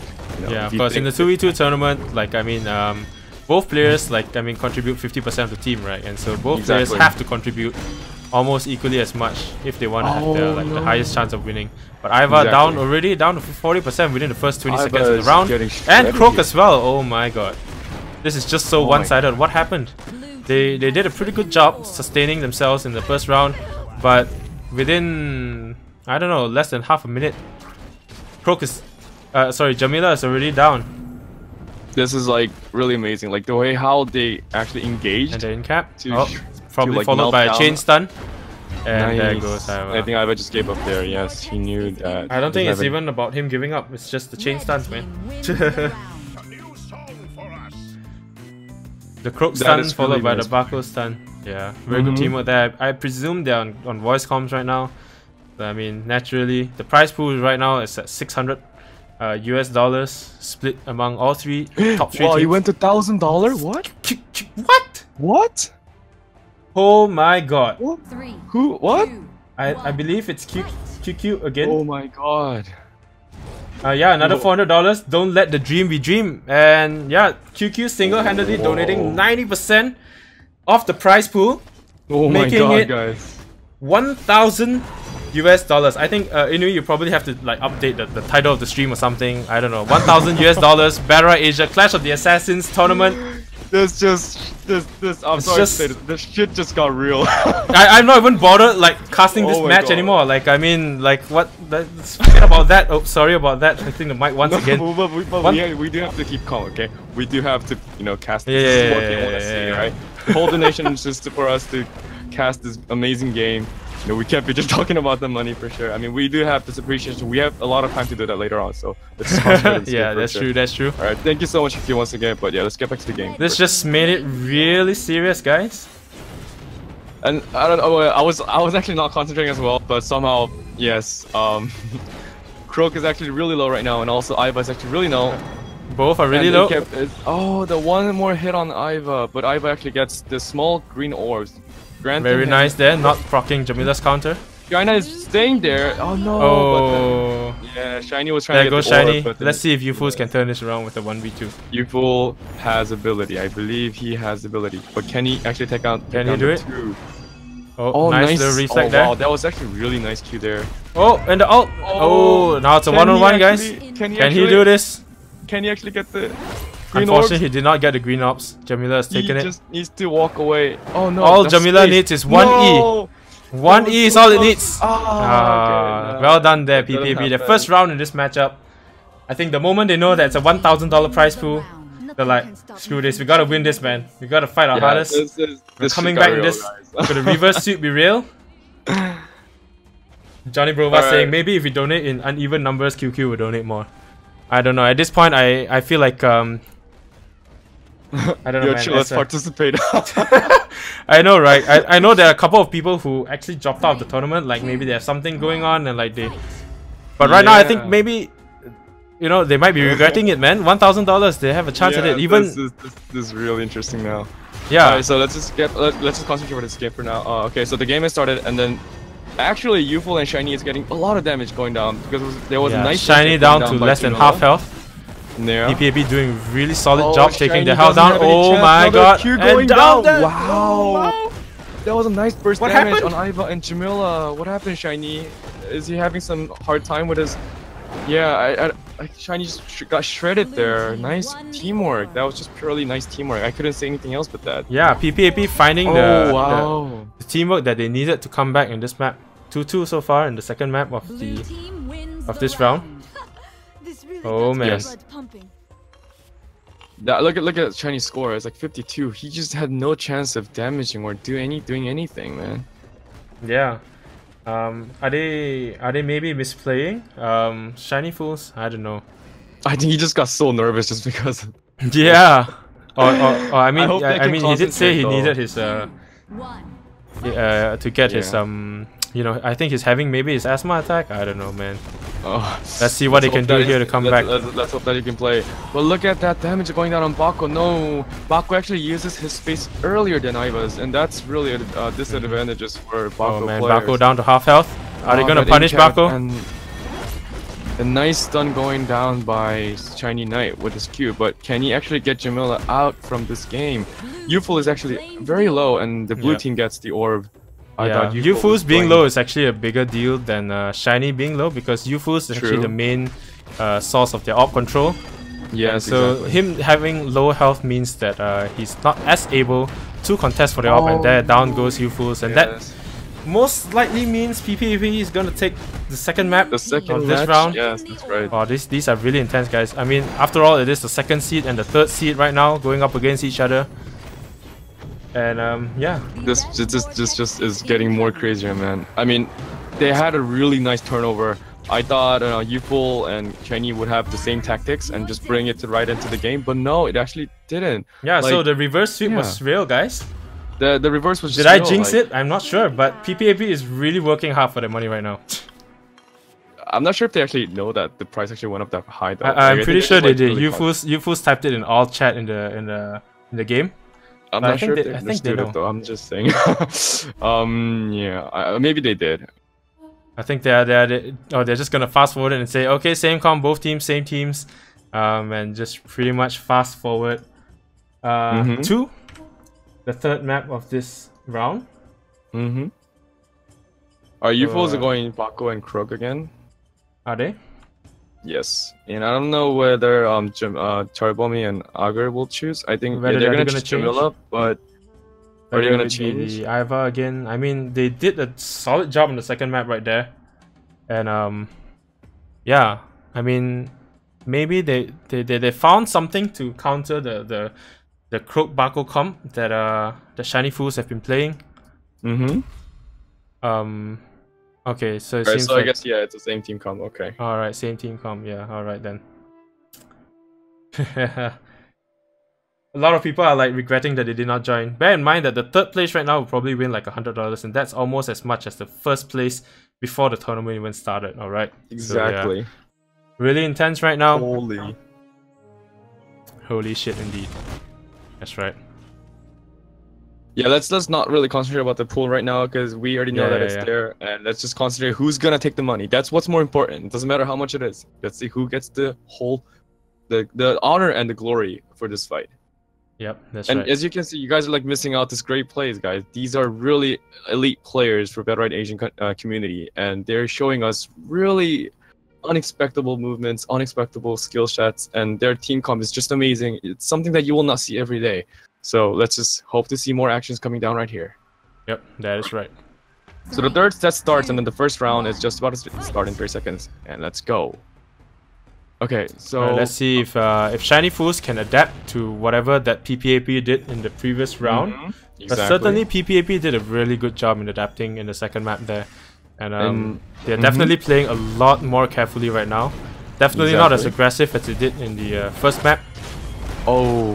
Playing a lot more careful and making sure the burst was getting a lot of damage, but he actually turned it around and focusing Iva back again. Lovely and play they there. know, they're actually going for Jamila, and Iva actually misses her in-cap, and that will not help Jamila staying alive between two Shiny and Youthfuls there. But they're not actually changing their focus to Jamila. They're actually going for Iva because Iva is actually really low right now. Health advantage still on the side of Shiny Fools, definitely. They but 63%. Bear in mind that the team comps are in such a way where if one team finds a great opening, they can just really punish really well. Like right now, look at Youthfuls. Oh my god, Youthfuls is almost down to 0.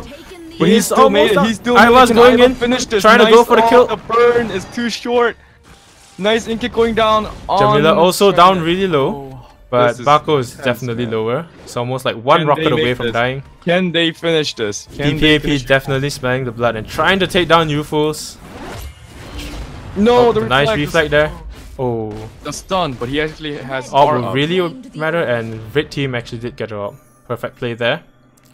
They have to remember that even though Youthful's actually on really low life, he actually has a lot of... He has a full stack. And the ultimate goes down perfectly! Oh my god. That was lovely. That in-cap. That was lovely.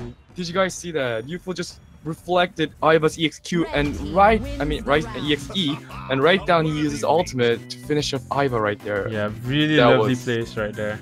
That was completely turning around.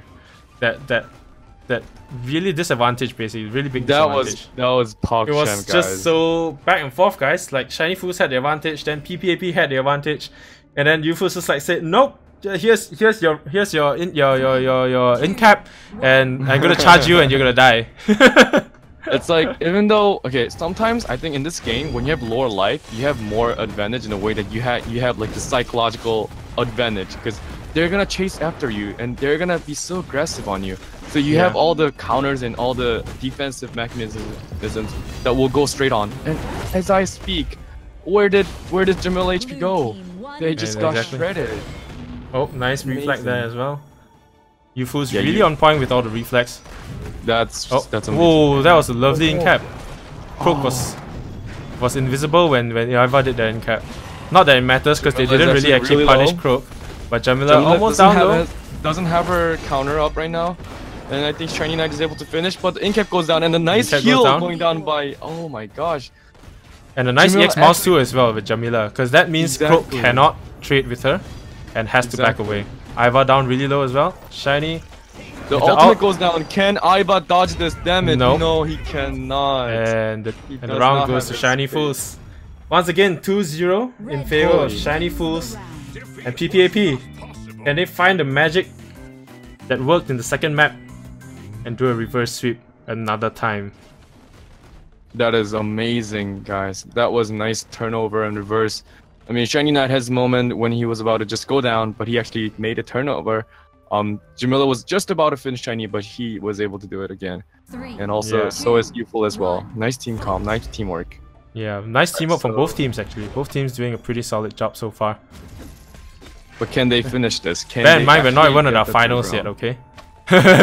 This is just halfway through the upper brackets. We're gonna be in it for a long one, Lorna. And it's still this intense. Just wait until we see the finals. I just can't expect or think about how they're gonna play. Nice reflect going down by Youfuls again, and that 1x, bro, just gets Shiny Fool's team the first orb in this game. And actually, Jamila down really low. Doesn't have anything to herself. Nice surviving. Nice surviving, but Shiny is after. No, he actually changes target. So I think a really good play goes down from Shiny, where he actually changes the target every time. You know, he makes it look like he's gonna go for the weaker ones, but he actually doesn't. He actually just changes targets and just goes for the one that is alone most of the time. So I mean, that's the thing. That's the thing about Battlerite, like target choosing your targets. Yeah, it's really important actually. It's really important, yes. Because it really just depends on like the positioning and the cooldowns available to every. And nice. Paco is just like, nope, let's just finish it right here. Yeah. But somehow Jamila still managed to take the op. Can she turn it around? Oh, can she? Can she? But unfortunately not. 3-0 for Shiny Fools, and Shiny Fools will move on in the buffer bracket, and PPAP will have to basically try to climb through the lower brackets. And that is amazing turnover. Yeah, I thought, you know, Youfull and Shiny were just kind of in a shake. You know, they weren't kind of like doing what they're usually playing, but they actually got back on their own skills and they were able to finish off. Yeah, both sides literally doing, like, playing out of their minds, I believe, doing whatever they can to try to basically win. And the thing is, what I like about this tournament. Yeah, Lorna, could you just invite the relevant people into the game? I believe it should be Tuni's team, or basically Give Me Croak versus Shiny Fools. Kang Jung-pyo. Yeah. Alright, I think he should be. Yeah, I think Chyill should be out. Yes. There we go. I kicked him. Okay. Alright, so Kang has to be in the pool. I mean, in the lobby. Do you mind if I just use the pattern for a second? Like. Alright. Okay, so guys, we'll be taking a short break. Just give us a minute. Okay, everybody, welcome back. Sorry about a 5-minute break. Here we are. I believe the champions have been picked for both teams. I believe it would be Jamila and Shifu on the end of Shiny Fools, and let me check here, guys. Croak and one more. I can't find it. Lucy, Croak and Lucy once again. Oh, so Tuni's actually playing on his Croak. Okay. Yes, Tuni has been given his Croak. Shiny Fools has given them their wish. They've been given Croak, and yeah, I think we can just go ahead and start the match real quick. I think no reason to delay it any longer. Dum dum dum dum dum dum. Thanks for waiting, guys, by the way. Yes. Yeah, thank you very much for waiting. And we're just about to have intense fight here, because this is going to be really interesting. Yes. Toonie actually... Pretty much our top seeds, right? Seed top 1, seeds. Seed 2? Yes, it is. I believe, yes. Alright, so Toonie is actually going for Croak here. Let's see some Toonie on Croak action. And Kang Junpyo is also playing one of the mains, Lucy. And Shiny Knight is actually continuously playing Croak. And no, Shiny is supposed to play Jamila. Oh, yeah. I think he's just still AFK, I think. Is he not here yet? Okay. I thought he would be. Shiny. Well, that's awkward. Shiny. He is right now not near here, I guess. But let's just kind of wait for him. He might have his own break time. Both of them were still in the. Oh, the okay. Okay. Good. But they're back now. All right. We're ready that's to go. Good. We got all people back here, and let's get the game started for Clash of Assassins. Yes, the Battlerite Asia Clash of Assassins. For those guys just joining in, we have currently a $1,000 prize pool, and if you'd like to donate more, you can certainly do so by typing !donate in the chat, and that will give you a link to show you where you can donate. Basically, right now we are on round 3, I believe, of the upper brackets, and between it's a match between our two top seeds, Give Us Croak and Shiny Fools. So it's probably gonna be our most intense fight. Probably. Definitely. I mean, no need to say more. We've already had like 2 really intense matches so far. These 4 players are all Grand Champion players from the last season, so there's no doubt that they are going to show us some great plays here. Yes. And within the team composition and the pick, I think, yeah, Yuful has his own reasons why he went for Shifu here. I think they're going to go super aggressive in my own expectations on Kang Junpyo, hoping to kill off the support right away in the beginning. But I don't think Toonie will let that happen. I think Toonie will try to peel for Lucy as much as possible. But let's just see how they pull this off. Yeah. Right now they're at the stage of choosing their loadouts, and I think they're just finished. So I think really it will just come down to how well Shiny Fools is able to pressure the Lucy. Bear in mind it is Orman Temple.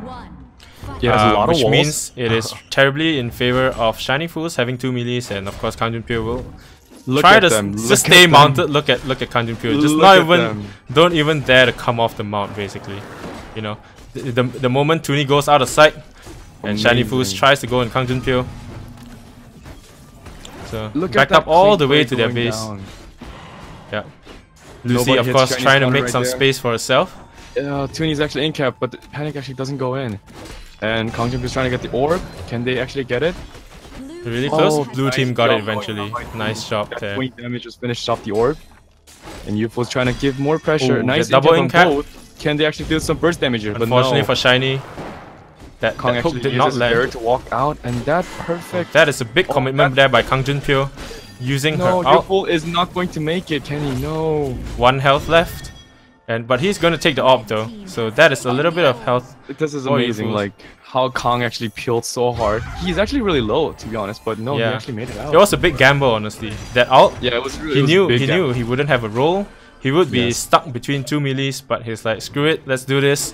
And yeah, Toonie followed up nicely, and they did a really good job there, punishing Shiny Fools. Both Yuful's and Shiny Knight coming out of that fight. Nice going down. Like Wow, really minimal beautiful. health. It's beautiful, guys. Toonie was actually really right on point with his spaces. He was actually able to get the orbs very clean, solid. And, you know, I still respect Kang's play for the most, because in the beginning, he was getting chased so hard by Yuful's. Like, they knew that it was going to be on Kang for all along, but he was able to manage to get out. Yeah, I mean, guys, all you Lucy mains there, that's how you deal with 2 melees chasing you in Orman Temple. The smallest match. And playing as Lucy. There you go. These plays are really beautiful. And look at Yuful, just start. Look at him. Look at Kang, he's still on his mount. Toonie doing a very good job stopping Yuful's there. And the perfect clarity potion. Oh my god.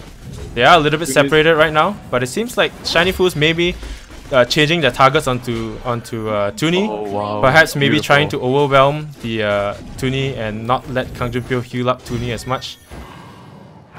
perfectly. Beautiful ink going down on Shiny. He wasn't able to do anything for Jamila, and look at that damage just going down. Yeah, Kong is actually in a bit danger, but nice R walking out from Shifu's ultimate. Not just the R actually, it's the barrier as well, which pretty much soaked up all of the damage from the ult. That deadly injection. Shiny almost down, and there goes Shiny. Unfortunately for Shiny, he lost the one-on-one against Tuni. And Kang Junpyo is still pretty healthy, like Yufu's not being able to bring down Kang Junpyo as low as he'd like. Nice spin away. That panic might have countered Shifu's ultimate, but Kang was able to just spin that off and just let it fly in the air. Yeah, Shifu does has his ultimate, and he's gonna take the orb with it. Nice counter there. Trying to turn it around, but unfortunately, it's really close, really close. The material goes down. The incap goes down. Still hanging on. He's one hit away. He needs his EX space, but no. But no, unfortunately, Yufu did not make it. And yes. 2-0 for Give Us Crook. Alright, so what do you say? Like, I mean, I think Kong's play is really amazing here. Like, all I can say is, as I'm also a support player, I mean, it's really hard to survive through these two very aggressive melee champions here, but he's doing so well with it. He's actually right on the point with his space, and he has this, you know, cleans and everything. Yeah, it's perfect. Oh, wait, what is going on here? After. Yes, after this game. A little bit of a... Yeah, I think Tuni having a bit of a frame drops here and just asking if he can restart his game after this round. And it seems like the enemy team has agreed to it, so... Oh wait, actually, Tuni's actually going down a bit here, but actually nice shield going down by Kang Junpyo. And heal is keep coming in, nice Tuni down to half health. Can he actually get away with this incap? That's a nice incap. Not this incap, nice, that was nice incap by Shiny Knight. Okay. Yeah. Another... Kang Junpyo doing a very good job keeping his team alive, despite the enormous amount of pressure coming out from Shiny. He's actually getting pressured at the same time, but he's actually able to keep his teammate alive, and that's what makes him really good support, you know? Yeah. Unfortunately, and just as you said that, I think you jinxed it. Yeah, down Kang Junpyo goes. I'm sorry, guys. I'm sorry. Will Tuni be able to pull off the 1v2? Oh, now it's a 1v1 against Yufu's on the Shifu. Now Crook against Shifu. Shifu has the advantage slightly, but maybe Tuni, being on his most comfortable pick on Crook, might be able to turn this around. But bear in mind that Yufu's does have a full bar of energy, and so can he actually make this one out? He's gonna just counter. Yes, Tuni actually did that on purpose, I think, because he knew that Shiny would have space and his Q, so his durations for the stealth won't be lasting enough. And then that loss of orb there is a bit big, and Yufu's just waiting for. It's beautiful. It's beautiful play. It's beautiful play. There's no gap there. Yeah.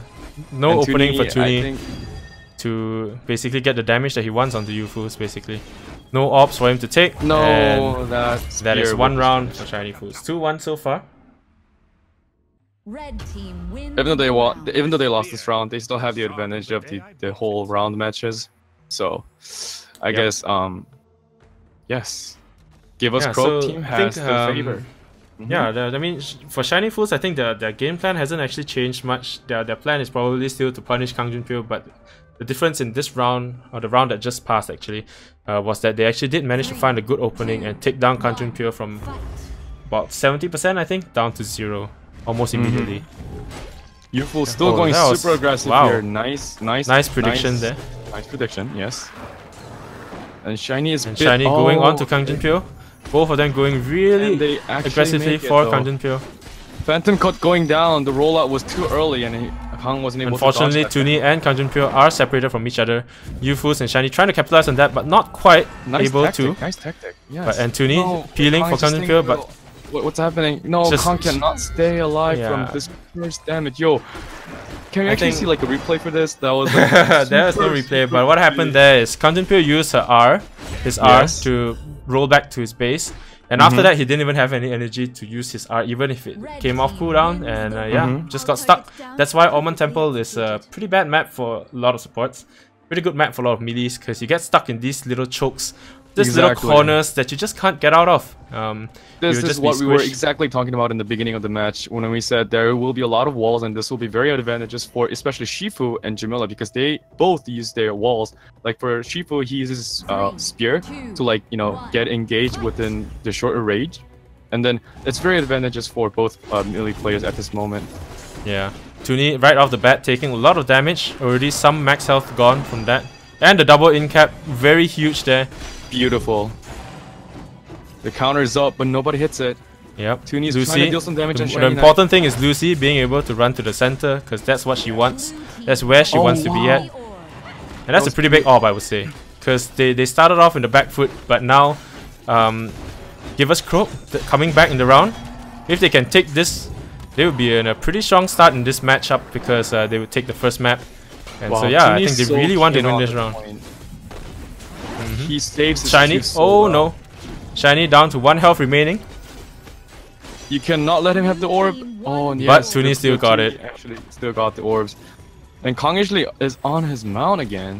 Yeah, trying to finish off Shiny Knight. Trying to finish off. Having some little bit of movement speed boost there. But Tuni is more going close. really aggressively. He needs to be playing really bit. Oh no, that is a big commitment. Is going down, and wow. And that means Kang Junpyo is down to 1 health left. That was a pretty big misplay. He used the perfect panic there. Wow. Yeah. And Tuni is still trying to finish off Shiny now. I think he just needs to get back on Kang Junpyo for peeling. Yeah. Oh, that's the stun on Shiny Knight, and there you go. That's the opening that he needed. Yes, Shiny Knight messing up and getting that stun. Now whether Ufus can do the 1v2? Can we do it? No, but otherwise, healing him in the back. Going to be too hard for him. Petrified. He does have his ult though. And Deadly Toxin going down, and another spear goes down, but that's the stun. Tuni's Ufus just trying to survive. For the stealth and the spit for the final blow. Oh my gosh. 1-0 in favor of Give Us Croak. There we go. First map over. Wow. Although we say first map, but actually we're not actually changing the maps. The next map's still gonna be Alman Temple Day. But GG's. I believe Tuni will be going for a short break. He's going to restart his game. So just give us 2 minutes. He will be back really, really shortly. Tuni literally spit on him. Yeah, literally the spit for the kill. That last spit. Yeah, so probably read a bit of chat. GG well played. Yeah. GG well played, guys. Absolutely intense, man. It's really intense. Knows the way. Yeah. I mean, to be honest, Shiny and Youthful tactics were like, it was perfect tactic, to be honest. Having 2 aggressive melee against Lucy type of support, that was, you know, it was really nice strategy. But somehow, yes, Kong was able to manage those 2 They tried melee. It didn't really work. Even on Alman Temple Day, I'm really excited to see what their plan is now, because they are down 1 map, and they probably will need to adjust their strategy, adjust their comp. To try to deal with the Lucy, because clearly, I mean, they did kill Lucy 2 rounds, right? Almost, right? Yes. But ultimately, it wasn't enough to secure the map, and so we'll see whether they are gonna go for the Jamila Shifu comp, or are they gonna deny Tuni his Croak, and take Croak instead? Maybe give Tuni the Jamila. I don't know. Who knows? We've gotta wait for them to come back. I think Yufu just said, oh, they did you guys just say Croak again. So yeah, I think Tuni is able to choose his main champion, and honestly, like in a map of like Orman Temple, I believe, like I think if you're playing Lucy, it will be better for you to just go for Explosion for Panic, because you have like a lot more walls to explode your Panic, and yeah, that could maybe work. But I mean, certainly Kang Junpyo survived quite handily without having the need for that. Exactly. So. That just shows how great his aims are in the beginning. Yeah, and what is your pick? You take Croak again, okay? They're choosing their champions right now, guys. Yeah, still so far it's still just been Jamila and Croak. I believe it should be Shiny's pick. We believe so, right? About at least Youthful's Rook. Okay. Rook. So they're gonna go for Rook and Jamila instead of the Shifu. And Kang Junpyo is choosing Lucy again. Okay. And Kang Junpyo is gonna go for Lucy again. What a man. I wouldn't dare to pick Lucy again. Oh man, what a man. Okay, Tuni has to ready up, and we'll get the game started. The map is still Orman Temple, guys. This is the 3rd... Wait, is it? No, it's the 2nd match, right? Yeah, 2nd map of the 3rd round on the second map of brackets. Okay. Alright. So Tuni just waiting for Tuni to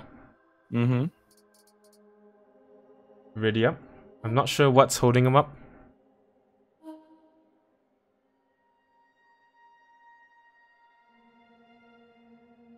I think he's just kind of setting with his internet. Maybe it's just that he had like frame drop. Yeah, I mean, I think he restarted his game. Let's give him some time to settle his things. Yeah. 10 seconds, he says. I just want to shout out again for all of you guys who are watching here. All of you guys who are watching and enjoying this tournament. I'm Luana, and yes, that is Luana. I was about to say that. And the one right next to me who's speaking right now is Chyill, and we're also streamers as well. And we're honored to support and cast this amazing tournament here, guys. Just stay tuned and let's just see who wins the amazing tournament. We still have the lower brackets to be done and the grand final to be done. Right, so yeah, it's a lot more games, guys. No worries. There's a lot more games. Stay tuned, guys. So the game has started for. Wait for what's the team name? It's the team name is really hard for me without I know it being shown. Yeah, Shiny Fools is actually going for Jamila and Rook composition, and for Give Us Croak team, which is Tuni and Kong, they're actually going for same team comp, which is the Lucy and Croak. Yep. So a little bit of a change up to the composition for Shiny Fools, of course. Like in the previous map, they tried the Jamila Shifu comp. They did get 1-2 rounds out of Give Us Croak. Ultimately, they didn't make it. So it's 1-0 right now for Give Us Croak. And so yeah, maybe it might be a different story with Rook. And if they manage to win, then it'll be up to Give Us Croak to make the adaptation, I think. So yeah, exactly. Rook definitely a much more aggressive champion as compared to Shifu, I think. If you can get the openings and get the hit the counters, and Rook can just deal a lot of damage. I guess the play that I talked about before, where Rook has to fake his space a lot, I think that play could be shown by you fools, and I wonder how that will affect the Give Us Croak team, right? Yeah, right there. You go, right there. That's 2. Fake. That's 3. Just counting right now. 4. That's really important though. That's the boulder hitting Tuni. That is the best way to make an opening in a team fight, to be honest. Faking it, letting them use their counters and spaces and whatever. Wow, look at that aggressiveness just going down. Oh, that R is actually missing. Oh, lovely op steal over there by Tuni. Beautiful. And actually, Kong is getting really hardly pressured here. And that cleanse actually brought Jamila closer to Kong. Unfortunately for Tuni, no, he's actually stuck in the wall again. The counter. Can he get out of there? Can he? Oh, what a lovely clarity potion. Can he get out of there? No, he can't. No. Unfortunately for Kang Jin Pyo for him? No, he's actually in cap right now. And he's kind of trying to get the orb for Kong so that he could have a little bit more HP. No. There we go. Kang Jin Pyo down. There you go, man. There you go. Due to just the overwhelming amount of pressure from Yufu's Rook and Shiny's Jamila. Just as I said about, Rook's space faking, and it just worked kind of perfectly. I think Yufu just, he flinched his aim from attacking Tuni to attacking Kong. So Kong wasn't really prepared to block his space combo, which is space M2 and all that stuff. It's just it's inevitable to dodge. It is. I must say that Give Us Croak did really well there.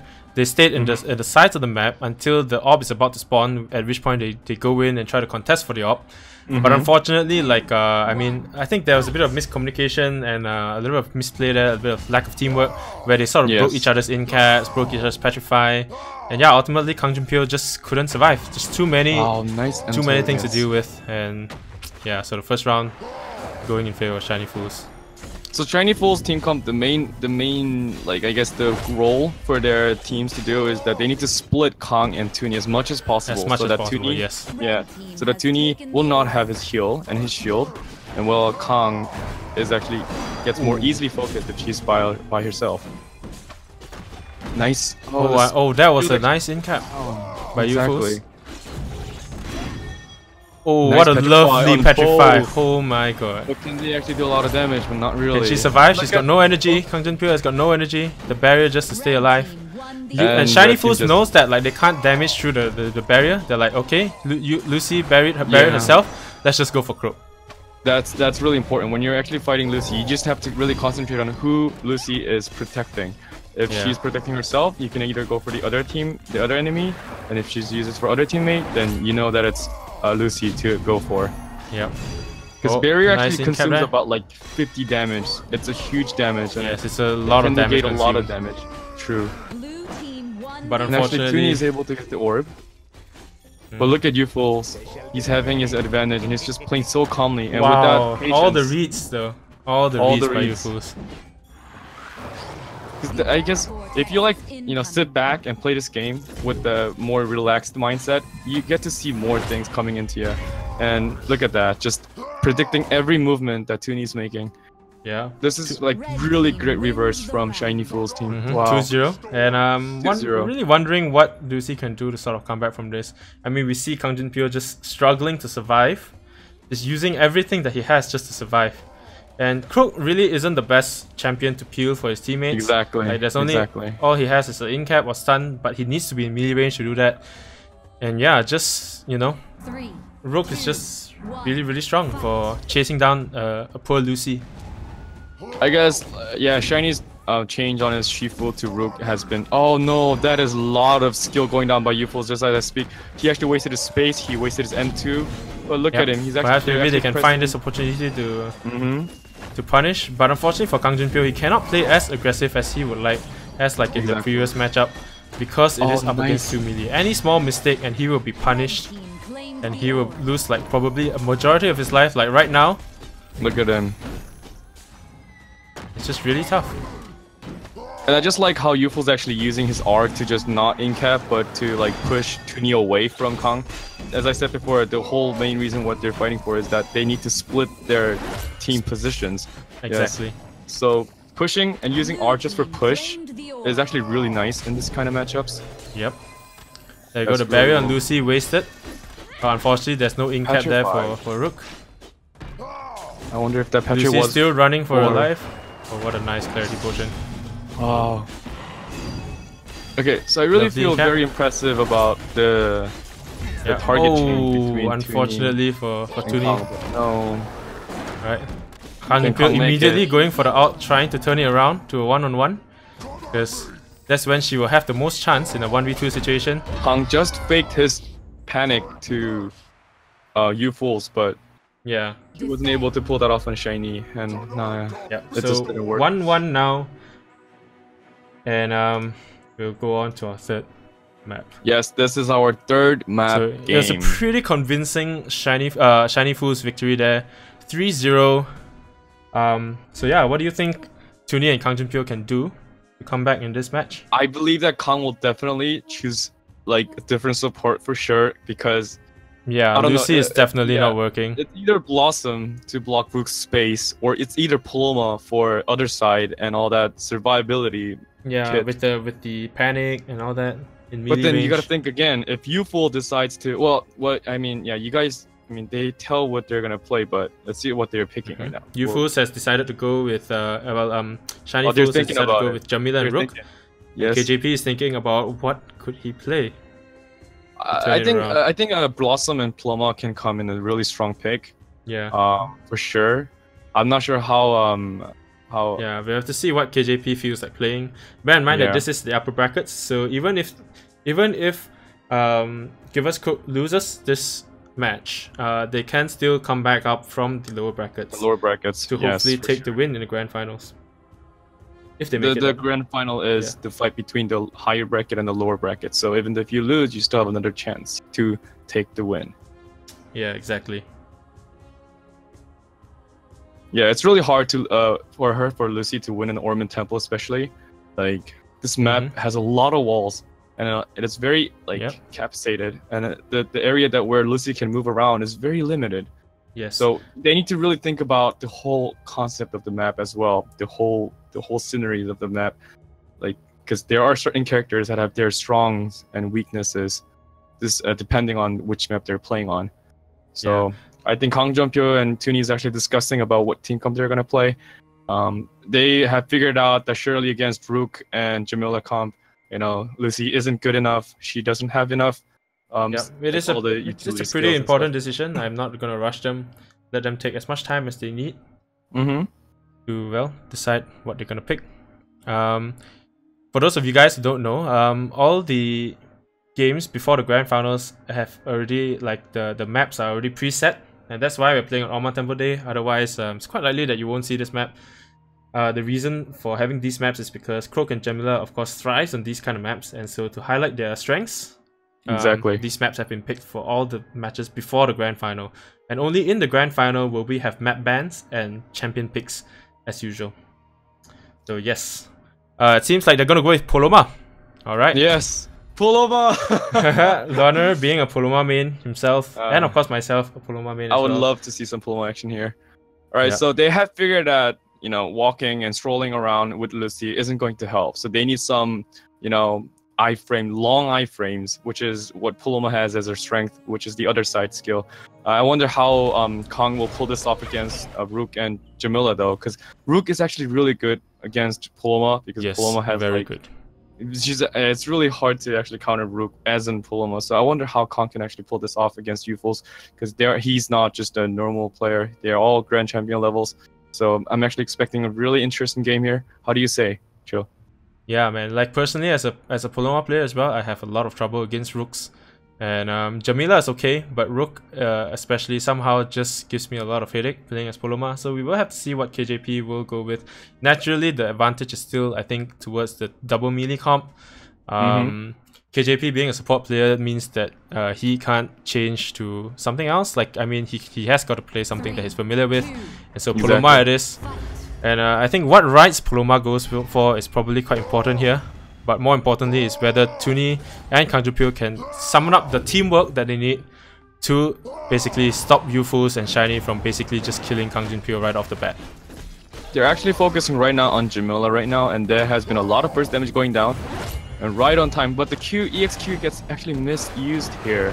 Can they actually get the orb? I think no, yeah. Shiny Fool's team gets the first orb in this game. A nice swap and counter that activated. Immediately already you can see just from the other sides alone, KJP's health is in much better shape than when he was playing with Lucy. Exactly. And of course Shiny Knight down to almost less than half health, quarter health. Nice play having there. A little bit of trouble staying alive. But that burst damage though is really huge. So you just have to make sure that you don't get focused really hard down by Rook. And as I speak, Shiny Knight just goes down harshly by Tuni. Yeah. Oh, nice stun. As soon as Youful just uses his ultimate, he gets blocked so easily. Yep. Already you can see right from the start of the match, Youfuls and Shiny Knight are not going as aggressively onto Kang Junpyo, because they know that if they do that, the other side will be forced, yes, but Tuni will also have the chance to basically punish them. KJP can punish them really easily with the panics, and so immediately Poloma is like a much stronger pick than Lucy in this current double melee matchup. This just like negates all the damage that they can, you know, give towards the support, because Poloma just can easily get out of any, you know, crunchy situations where, you know, when they're, you know, centered in the corner and when they're pushed in the corner. Just Poloma has all the utility skills that she can just get out right away. So yeah, exactly. You were right on the point about that's why they're not going super aggressive in Poloma. I think honestly, if Kong was playing Poloma, I think Shifu would have been a better pick for Youfuls, because like Shifu actually has more of like utility skills that can chase up against Poloma. That is true. But here's the thing. See, they're the lower seeded team. They gotta pick first. Exactly. They don't know what KJP is gonna pick. If they're gonna pick Shifu, she's just gonna pick, or rather KJP is just gonna pick Lucy again. And what happened in the first map will just probably repeat itself. Again. Yeah, exactly. So I guess it was really wise pick. Oh, but look at this. Actually, Poloma's getting really pushed hard really here. Yeah. Nice swap going down there, but Poloma lost his space just right there. Yes, Youfull will not fall for the panic that Poloma puts down. And that normal EXM1. No, nice panic. Nice panic on the off is up, so I think they're both trying to reset to the center. Look at Kong just running away. Just running on the mount. Exactly. He actually got away. But then actually the red team actually got the first orb for this match. And the Phantom Cut goes down, and then Poloma actually gets the 22 damage right off. Will Youfull finish off Poloma here? Can they survive? Shiny's almost dead. Shiny's down. But Youfuls is still at max health. Oh no, the panic! Youfuls was like, I really must get this kill now, but he did not get it. If Youfull actually got just one more M1 there, he would have finished Poloma right there. Oh, nice! Wow, that was a nice one. That was a lovely play by Yufus. Now it's just down to the 1-on-1 between Tuni and Yufus. Gosh, Croak these versus guys. Rook. And man, what are oh they man. thinking? Like, their psychology is just crazy, man. Their Yeah, mind games is just beyond my level. Perfect. Every single thing.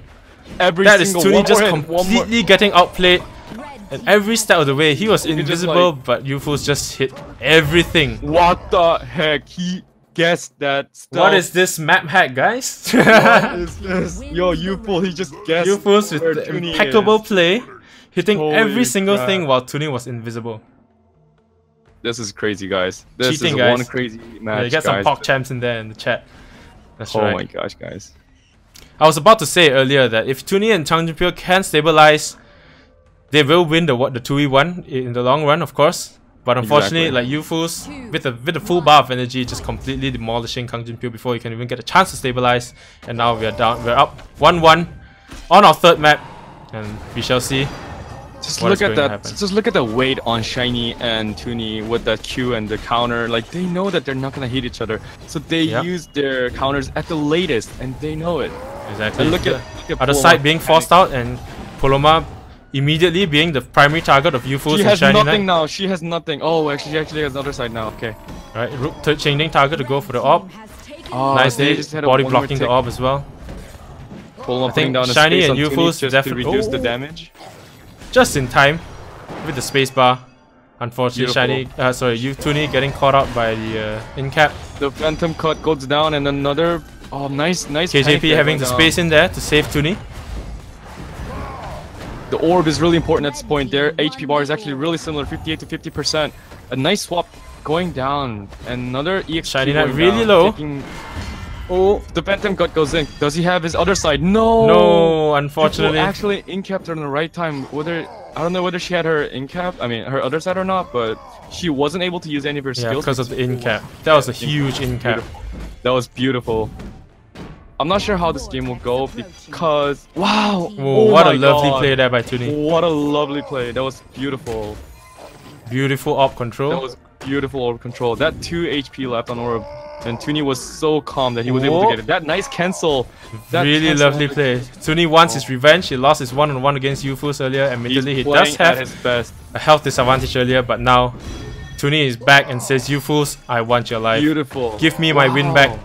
And perfectly timed there, not hitting. Oh, clean. But Rook just barely not being able to get the orb. And Tuni securing that round for his team. That was so clean. I cannot believe my eyes. He just outplayed Yufus so hard there. Oh my god. Pause. And I think there hasn't been a lag. Okay. That was actually that Croak is a god. Yes, it's the one and only Tuni, guys. One and only Tuni. Oh my gosh, that was. Just look at him. Just look at his cancels. Look at his E. You know, when Rook is just about to use his M2, Tuni just uses E to get out of that position, and that space damage. It's so perfect and smooth. Oh my gosh, this is wow. Tuni's really trying hard right now. I can see him. Yeah, he's really playing out of his mind right now. Oh my gosh, that froggasm, guys, froggasm. Is that even a thing? Froggasm? I don't know. I just made that up. Guys, what are your preferences between Croak and Jamila as far as you guys were playing this game so far? I want to hear some chats, reactions, and your feedback. Yeah, in the meantime, I think this started. I'm not sure what they're doing. Sort of just waiting for each other. Yeah. The game has started. The 4th round has started. Give us Croak is 1 win away from going to the next round. Will they secure it here, or will Shiny Fools come back in 2-2? Yep. Oh, nice. Oh, the wolf was not hit. And a nice other side going down. And wow, the perfect Q after canceling that other side. Shiny is down really low. Tuni has a big deal, but he wasn't able to make a big use of it. Nice space. Proccing Rook's counter there. But Rook wasn't able to do any damage. Not able to do any damage. No, they're punishing the Croak really badly. Nice in-cap. Nice wolf. That counter, that hold. But unfortunately he just mistimed it eventually. Did it proc? No. He almost held on long enough, but ultimately wasn't long enough. That's what I thought too. Oh, what a lovely stun. That was nice. Oh, now they just need to stabilize. But Yufo, look at him. He's on his full health. He's got his out. He still got his out. And remember what happened earlier? Yes. He could turn it around. Nice wait on Paloma. Like she was able to disable Rook's ultimate by using EX space. Nice. Oh, what a nice EX space on Kang Junpyo to deny the AWP. If Yufus can kill Tuni and make it a one-on-one, he's got a pretty good chance at winning this. So I think that's probably what he's gonna try to do. Or maybe not. I mean, Yuful just has to use his EX-M1 wisely, because that will just give him more HP. Yeah, but unfortunately now he has no energy to do that, even if he wanted to. A little bit of a preemptive boulder there. Red team he's got the AWP there. Yeah, nice. Perfect play. But unfortunately, Kong actually has a lot of HP here, and I'm not sure if, you know, when arena closes, I think Paloma has a way more bigger advantage. Yeah, like that. Yeah, that panic. Like that panic, and I think Yufus has given up. Yeah, he acknowledged. This match goes to Just Give Us Croak. Well, just give us, give us Croak, not just give us Croak, but hey. See guys, was just beautiful. You know, don't give your team, your enemies Croak if they ask for Croak. But it was really intense. It was really close. But GG, well played both teams, and we'll now be moving on to the next match. The lower brackets, I guess we gonna wait on Inui, our organizer, to tell us what match will be next, and we can go ahead and get everyone in. Okay, everybody, welcome back to the Battlerite Asia Clash of the Assassins tournament. Here we are. Yufus is back online, and I believe he's actually back. Yeah, they're just sorting out their champion picks right now. I think there's a bit of a miscommunication, I think. So wait, which is the lower bracket here? I think the lower bracket is actually PPAP. PPAP. So, Esmo Jamila, let's go. All right, seems like everybody they're all ready. Okay, Jamila, Esmo. Okay. No more microwaves. Yes, hopefully not. Hopefully there aren't any more of the power cuts on Yuful's side. And it seems like this time PPAP has gone for the Croak Iva combo instead of the Jamila Iva combo as they did in the previous match against Shiny Fools. So pretty interesting. And look at Yuful's choosing Asmo here. It's actually first time he's actually choosing Asmo in this current tournament. Will he able to pull off a lot of damage and all the contributions? As far as I know, Yufus does practice a little bit with Esmo. Although he is predominantly a melee player, but I think he plays a pretty good Esmo as well. So we'll have to see. This is the lower brackets finals. And yeah, the winner of this match will go on to the grand finals and match up against, I believe... Give us Croak. Yeah, just give us Croak. Give us Croak, basically. Give us Croak. Yes. Alright. The first round for this lower bracket final match begins now. Yep. There we go.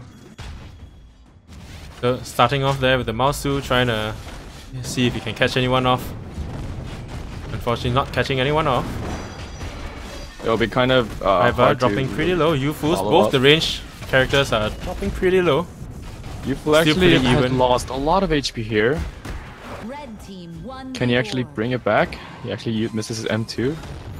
Shiny Knight uses his counter to dodge. Both teams trying to restabilize.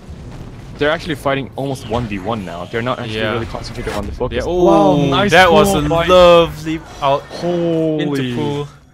Holy moly, jolly. With the E. Christmas. That's like... That was perfect pull from Yuful. Nice steal there. He knew that he was able to get his M2 right. Like, that's why he just put his ultimate right in front of him. And everyone was like, why did he put his ultimate there? And he actually just uses M2 just like, hello, and then just pulls Michael right in the face. That was perfectly shot aim right there. Oh, tried to go for the ult, but unfortunately not connecting to anybody. But it didn't matter anyways. Yep, this is seed 3 PPAP versus seed 2 Shiny Fools, exactly.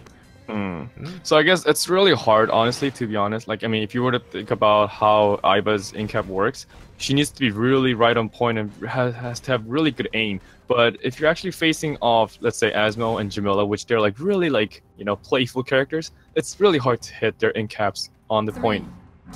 So I guess it's a really nice pick on, honestly, on Yuful and Shiny. Yeah, changing it up a little bit. I mean, they could have just gone with the comp that they were using earlier if they wanted to. True. But it is Blackstone Arena instead of Almond Temple. So exactly. It is a little bit bigger, so maybe that's why they went for, okay, let's go for a ranged champion. It's actually really interesting. And actually, oh wow, not Toonie, I'm sorry, the Croak. Croak. I'm sorry. Okay. Classic mistake there. Yeah. And then the Croak was actually having nice aggression on Esmo, on Youthfuls, but it didn't really work well. Yep. Iva down really low once again, almost getting caught up by Esmo's out, so but close. Not this time, Iva says. Not this time. But eventually he does fall anyways to Shiny Knight. And Youthfuls is down pretty low, and will the Croak be able to finish? No, unfortunately not. Yeah, Croak wasn't able to finish a few Youthfuls. He did perfectly right on time with his space, and it just went straight off so and clean. Yeah. Up 2-0 in the first map for Shiny Fools. Let's see if they can make it end right here and bring it to the second map, or will PPAP do another reverse sweep as they did in the second round? Just bear in mind that they have the potential to beat Shiny Fools. Definitely. As they have earlier in the upper brackets. Yes. Alright, so the third game starts. The M2 goes down by Youthfuls, but it actually misses. Shiny is actually getting a little bit of face damage there. But a nice counter. Will he get it off on Driver? And yes, he does. The Phantom Cut is down, and he actually gets the damage. Look at that burst Shiny damage with really Jamila. Nice M2 going down. Shiny Knight is actually really low. He's looking for the orb to change over, but no, blue team actually gets the HP and all the energies. Shiny Knight's doing quite well with his pull. Yep, Croak down really low. Can he incap? Almost got the incap. Oh, unfortunately, he missed it. Close. Croak also be careful not to hit the counter. But the Iva with save. But Croak just jumped back in just to get finished off by Jamila. That was too hesitant. He had to be more careful there. Yeah. I mean, the pressure of using the second space in a limited time will definitely, shake off the judgments while playing as Croak. And there goes the third round. 3-0. 3-0. And Shiny Fools is up. Go on. I was just like sipping on water. Yes, okay. That was very clean. Yeah, I'm sorry guys.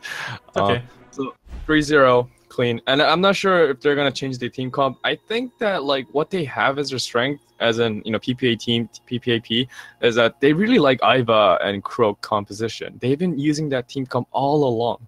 Yeah. So they have their strength and they know what they're good at. But look at Youthfuls. He has a different variety of champion selections, so that it's really hard for them to counter, their team play styles. So I think, I'm not sure what they'll be picking again. Oh wait, they actually said wait. Well, they're giving actually some thought to what they're gonna pick right now. Exactly. It probably won't be Iva anymore. You okay there? Yeah. No, it's like my voice. Yeah. It's okay.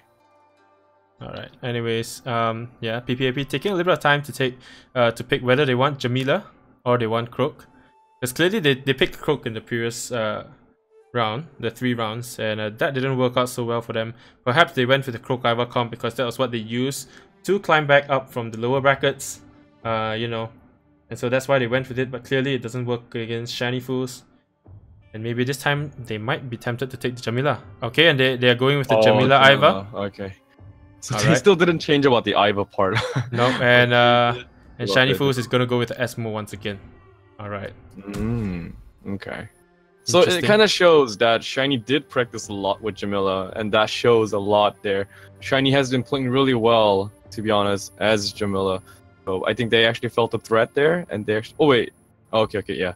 So I guess that's why they decided to take Jamila for this time, and try to see what happens when Shiny actually takes Croak. Yeah, because definitely I think Shiny doesn't have as much experience with the Croak as compared to the Jamila. I guess so. At least in recent weeks. Yeah, in recent weeks, yes. I mean, his muscle memory will definitely be coped with Jamila right now, not Croak. So I'm not sure how he'll react to it. Yeah. I mean, he did play Croak for a couple of games. Did he? Oh, okay. Yeah, like earlier in this same exact matchup, actually, PPAP versus Shiny Fools, he was playing Croak. Was he? It was the Croak and Baku, remember? Yeah. Yeah, so... Yeah, interesting to see, like, it's a different map this time, so Youthfuls going with the Ismo instead of the Baku, which was what worked for them earlier. So perhaps it's probably the map that influenced that pick, I think. Alright, so the first round starts again. Let's see who takes this win for the Oh, second what a map. lovely snipe. Nice. And right off the going bat, down by Iva Yupul. down to almost half health. Just from that combo alone. Yeah, Nice double in-cap nice there. in-cap though. But that was it. The in-cap was just in-cap. Wasn't a able little to bit do of a that. miscommunication. Like Iva didn't take that actually- opportunity at all. But Ismo's down really low. Oh. Both Iva and Ismo really Be low. careful there, guys. Be careful. It's down to which assassin can take out their targets. Iva Will is Croak actually succeed just or a little Jamila? bit in a panic. They're splitting so hard that it's actually hard to see them in the one same screen. And in fact, there you go. Ismo Iva actually goes brought down. Jamila down to like quarter HP. Nice stun there. Will Ismo survive? Wow, will Asmo live through this? And yes, Chyill will just finish off. Yeah, we'll Jamila. just finish off anyways. It doesn't even matter if Yufus live or not. That one hit was all that was needed. It feels like Iva wasn't really acting as if she knew how to counter Croak, because as she was, dodging away from Croak, she actually moved backwards. And usually when you're fighting against Croak, you shouldn't move backwards because you're just giving them more free better jump. range for the space. Exactly. And right now, Iva just was like moving in a just very obvious positioning, and I'm just kind of curious whether she Yeah, has. you gotta move back a little bit just so you're out of range of his mouse ones, but you cannot But move not too too far. far enough. Yeah, exactly. That lovely empty just goes down again. Ooh, wow. Right off the bat, a lot of damage on the Yufus, and also Jamila, is of course. actually losing her control right now. Can she? Iva, a little bit of a actually missed live through rocket this? there. Hitting Jamila air. has to wait for her cooldowns to go back. And I think, oh yeah, Shiny was just about to go up to Jamila, but she decided to just go Oh, for. lovely in cap, buying some time for himself. The EXM2 doesn't hit Iva, nor neither Oh, of any. Croak of is the pretty enemy. low. Oh, Croak gotta jump out to safety. Gotta be careful there. You're fully trying to face tank Face tank for his Croak. Shiny. Yeah, creating just a But little bit of space for Croak. The in-cap. Oh, Oh, so both close. the in-cap They missed. actually- Exactly. They actually try to. And a lot of damage on the Jamila. Lovely mouse by Ismo and the lovely and the EXM laser, one. man. The laser Yeah. goes through all counters, and that just finished off the Jamila and Beautiful, Iva. of man. course. Beautiful. Beautiful. Just it's pretty one-sided now. PPAP unable to find what worked for them in the second map of the first matchup in the first series against Shiny Fools. Yeah. Right now they are one loss away from being eliminated completely from the tournament. Bear in mind that this is the lower bracket finals. The winner will go to the grand finals, and the losers are out. But I believe even though if you lose on this match, though, you're still the second place winner. third prize. And Third that's prize. still, yeah. You're the So, third like, prize winner. Oh, yeah, you if still you lose, do yeah, if get you a little lose, bit of yeah. money. Yep. That's right. Yeah. But You if don't go home with win, nothing. But You if don't you go home win, with you are nothing. guaranteed the second prize. Second yeah, place. and hopefully, I hope that they can actually show their best here. Okay, so nice empty just going down again by Yupul, hitting Iva, but Iva cannot make it. Iva, Cannot oh survive no, through Shiny. that is Shiny was actually really nice holding his M1s there because Yeah. he was actually hit with Iva's E, but then he didn't actually use any of his skills. That's why he wasn't getting stunned or any snares there. yeah. So Iva, that was a very nice hold there. definitely. Jamila got to play Oh, out of her Jamila minds is- right now. To hopefully Can he come back make to the it win. though? But Yufus every single time with the Q to block the in-cap. And unfortunately for Jamila, down to 7% HP. It's just a beautiful play. They know how to hold Still their surviving. skills. Exactly. It's It's all about the cooldown management there. And look at that flicker strike, that flick shot from Yuful. It's so hard to expect where he's going to aim with his M2 there like that when he just like moves around so well. Okay. Oh, a little BM there, not finishing Clean. off and letting the explosion take the kill. Alright, Clean. clean. game 3-0, here. both maps for Shiny Fools. And they Sorry are for the the winners for the lower but- bracket finals. Yes, they are placed in third places, and who's moving on? Shiny Full team is actually moving on to the grand finals here. To face up against... Just Give us Croak. Croaks, yeah. Oh, yeah, I keep messing up their name, man. Yeah, I mean, it's because that Tooney's in the team and like the Croak is in the name of the team. I was like, what? It's like I can't remember what the team name was. Yeah. So anyways, let's get all of the players in here. Tooney and of course KJP for grand finals. Hopefully, guys. I hope everyone is ready for this final amazing match. This will be out of 5 games. Yes. It will be only out of 3 maps, but then it will still be a longer game. So I think stamina and the concentration is definitely needed here because Yes, and right now map bans are a thing.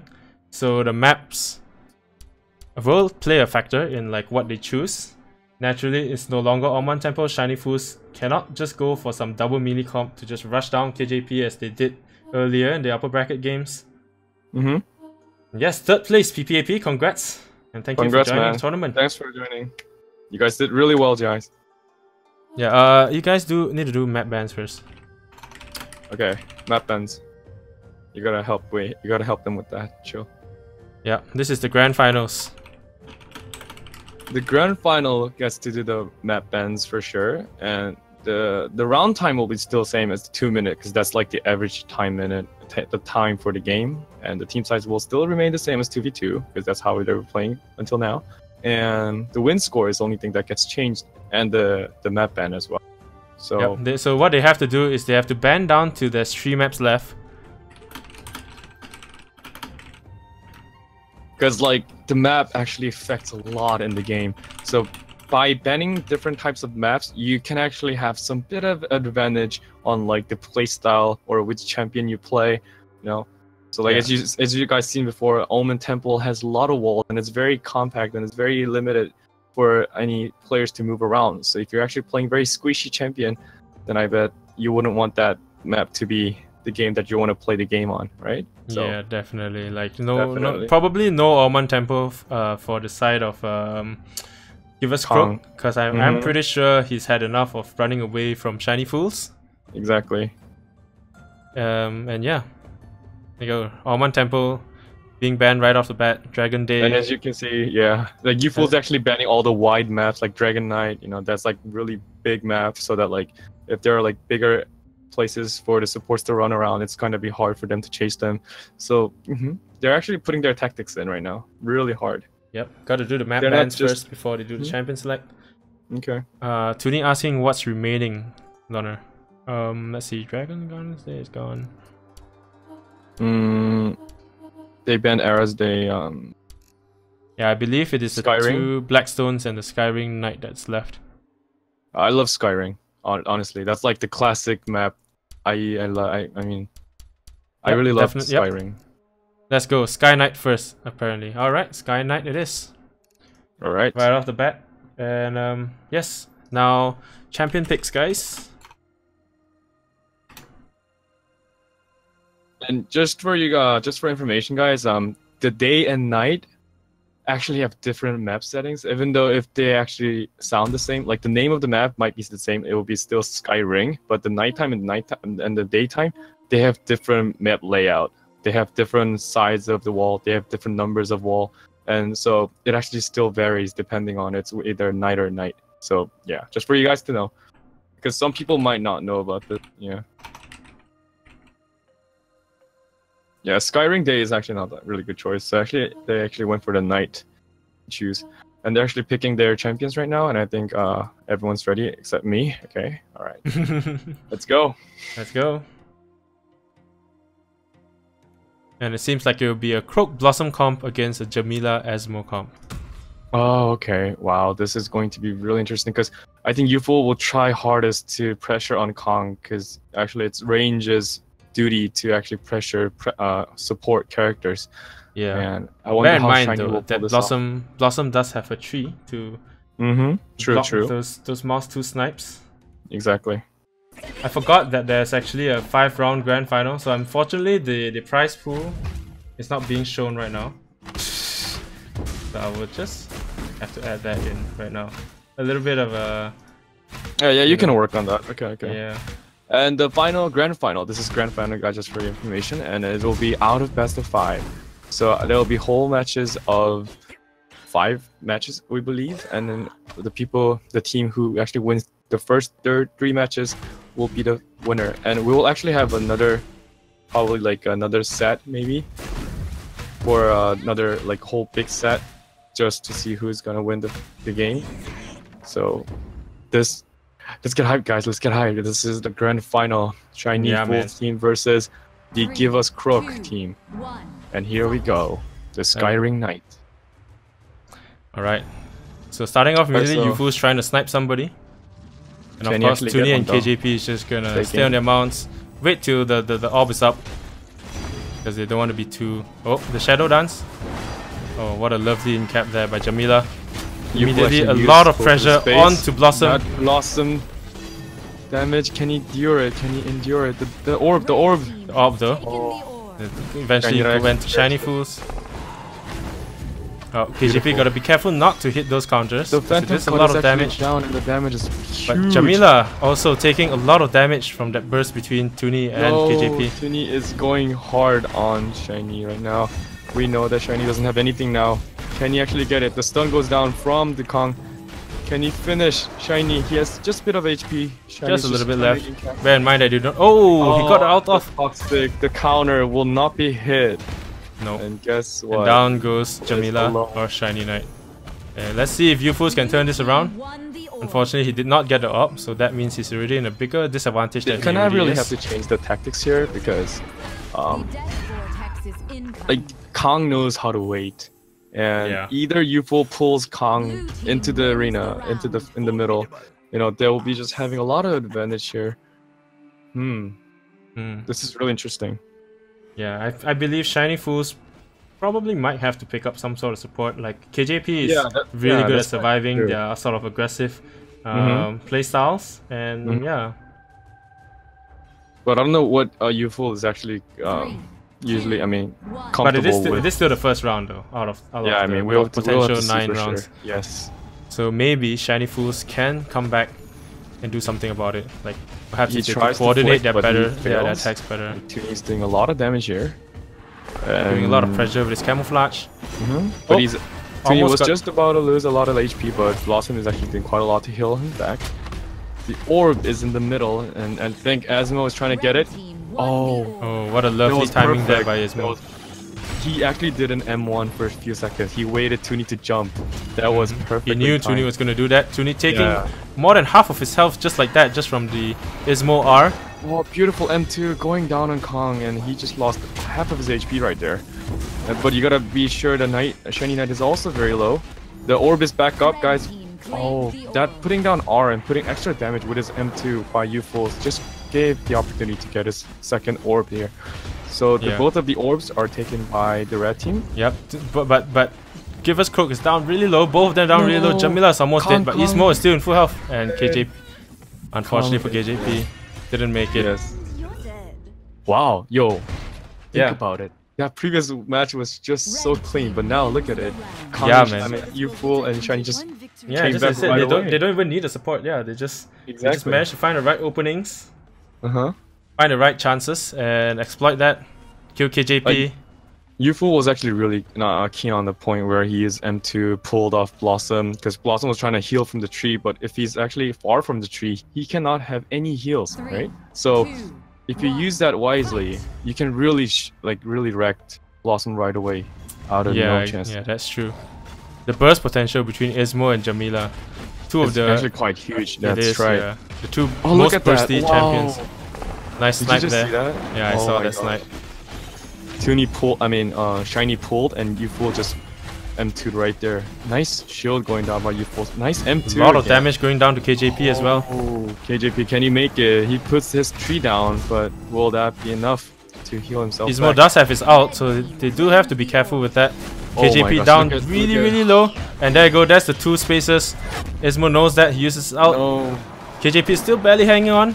Ismo does almost fall to Tuni. They actually changed the Tuni target. knows, They actually changed target. They actually changed target. Yufo suddenly got super low. Tuni was just waiting for that one opening chance. And that was a nice try. It was a nice try. Nice try. So Chyill misses out there. Ultimate Pretty big risk actually. That is considering yeah, KJP I mean, it was hasn't worth even it, used his though. jump. It was worth it though, I guess. Oh, and the root. It was just purely their miss. Yeah, almost got the stun off. Nice in cap. Ismo Can might Tuni be try to down? take No. chance. Asmo doesn't have his space. Ismo is real low. Just gotta watch out for Ismo. The He's orb really is low. really important at this point. And Tuni knows that. Tuni knows that, and he just went ahead and just secured all the green outs for himself. He knows that the enemy team does not have a support, and all the healing that the enemy team is gonna get. And Yufo is actually having his M1 striking so hard. The laser damage is coming in. He can actually heal himself while he uses laser. Another incap going down. And Yufu's Tuni is playing getting really pulled. safe. Can he make it there? I think Youthful really needs his R to heal himself back. I don't know if he actually went for that battle right. What a Yes, nice he did off control go for there it. by the blue team. Oh, it's got a stun off. That's all Tuni needs to secure the kill on Ismo. As much as Youthful tries to play safe and stay at the back. That was beautiful. They're playing so passively in a way that Tuni is just waiting for that one opening. Even though Kong is getting pressured so hard, he's just waiting there, waiting for the Youthful to waste his space and Shiny to waste his counter. Exactly, that's beautiful. Man. Can't outrun a Croak. Well, you can run, but you can't run forever. Eventually he finds you. But really smart play there by Tuni, you know, denying the enemy of the green ops when the enemy doesn't have a support champion. I think that's the big play there. You know, keeping Ismo as far away from his team as possible because his life is like really low. Can't afford to be in front. The fourth match starts now. Yep. And Tuni is actually a bit going too aggressive, but he actually maintains. Yeah, but that's okay. Like the past few rounds, Tuni has always gotten a lot of damage at the start, but they still come back. So yeah, I mean Kong is able to heal tons. Yeah, Youthful's, I think, making a misplay there. Caught without his escapes, and pretty much lost most of his health, just like that. And I think Youthful's trying to get the orbs. Can Tuni interpret? Oh, he couldn't. It was a nice combo there, though. Taking the orb down from 60 to 0 immediately. Yes, he knew that he was able to get it. He knew that Shiny was getting all the attention at this moment. A nice reflector coming down by Kong, but Youthful was actually able to hold down his damage. Shiny Knight almost down as well. What a lovely charge attack, followed by the spacebar from Croak, taking down the Jamila. The play's just so beautiful, guys. Wow, look at that iframe on Asmo's ult. Yeah. Kong actually used her ultimate just to get out from Asmo's ult. Wow, that was beautiful. That was beautiful. And there goes Asmo.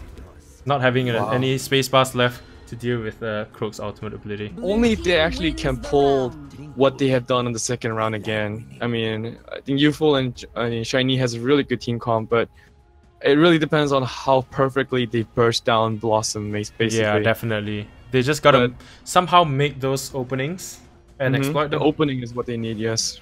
Yeah. But once again, this is not Orman Temple. You know, they can't get that sort of chances all the time because of the much bigger space, and of course, once again, KJP's of Blossom, not Lucy this time. Oh, look at Tuni just giving damage and coming out again. They know that they don't have any healings. Yeah. Well, I mean, they do perhaps because of the loadout. Yes, Youthful's trying to get some health back just by putting R down there. Nice. But it's only what, 12 health, I think? Yeah, it's very tiny. It's very tiny, yeah. And plus it's on a 15-second cooldown. Okay, they got the orb. Got some HP back. And while Youthful was getting orb, Shiny was doing nice, buying some time. And he's actually really in danger though. Oh my gosh. Poor Jamila. That was a really nice trying to use the ult in desperation there onto KJP, trying to do as much damage as he can. And Kong was just waiting for the EX space. Yeah. It was perfect actually. And Youthful probably knows that he has a very slim chance on this. He is down to 5% left, 10%. Yes. And down attack back will just bring him down. So it's 4-1. It's kind of one-sided, I guess. I mean, the team comp itself, you know, having really good support player. I guess this is kind of hard for Shiny Fools. I hope that they can bring another support kind of a type champion next round, but we'll have to see about that. Well, I mean, the double melee comp worked reasonably well. Of course, it wasn't Orman Temple earlier, but if they can get Rook maybe and or like catch the opponents off guard somehow, even in a larger map, they might still be able to do it. I mean, certainly Ismo and Jamila is already a very bursty comp, but true. You know, KJP and Tuni just finding the right answers for every situation. Tuni just like just waiting there. They're just waiting for the orb basically. No reason to fight until the orb's up. Because like he knows that they will come for the orb. Oh, the Phantom Cut! Wow, look at that debuff on his Q. Yeah, but KJP doing a really solid job in keeping his teammate alive there through all that burst damage. The tree goes down. The tree tanking that Phantom Cut. And also blocking the waves for Asmo to shoot. That's like beautiful. Beautiful placement on the tree right there. Oh, nice damage going down. Down to less than half health. Oh, red team just barely managing to get the orb. Tuni was almost trying to interfere with it, but yes, it was too close. A nice EX space going down, nice in-cap on Tuni, and that KJP combo was just so perfectly keen on point. Yeah. Can he pull Tuni, it? Oh, he missed what it! What a lovely sidestep. Wow, that it's like, nope, I'm not gonna fall for this trick. I know what you're trying to do. Make it obvious just by going to one side, and he just suddenly did a right at the end, exactly. Just to evade that M2.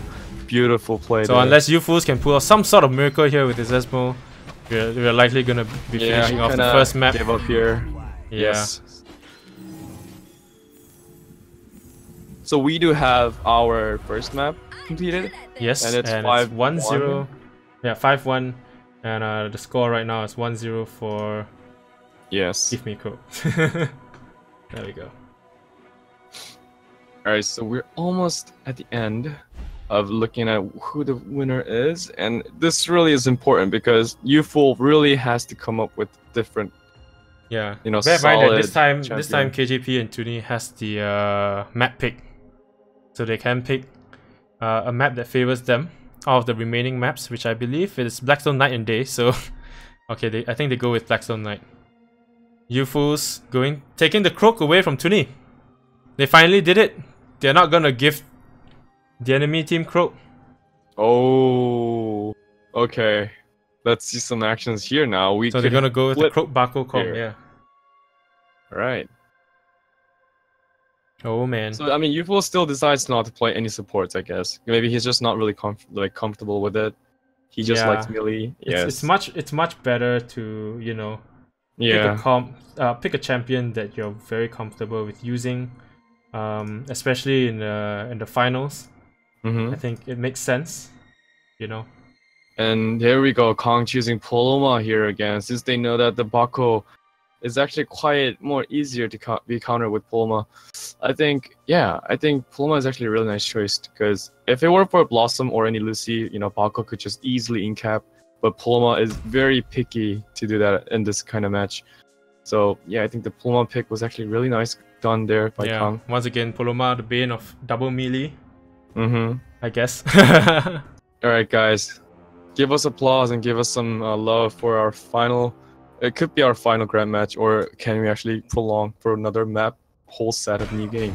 Apparently if Shiny Fools wins this matchup, so like wins all 3 maps, there's a bracket reset, and we actually play another match actually. Yeah, exactly. So we will have to see. And yes, okay, I thought there was some kind of a problem there with UFOs again, but I guess it doesn't really have. Yep. Right, just waiting on them to choose their loadout. Definitely very important. Every bit of advantage counts when you're in the grand finals. For how much money right now? A lion's share of $1,015 US. Okay.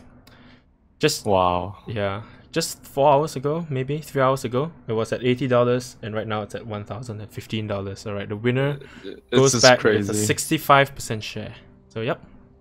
That is just big, crazy amount of money, guys.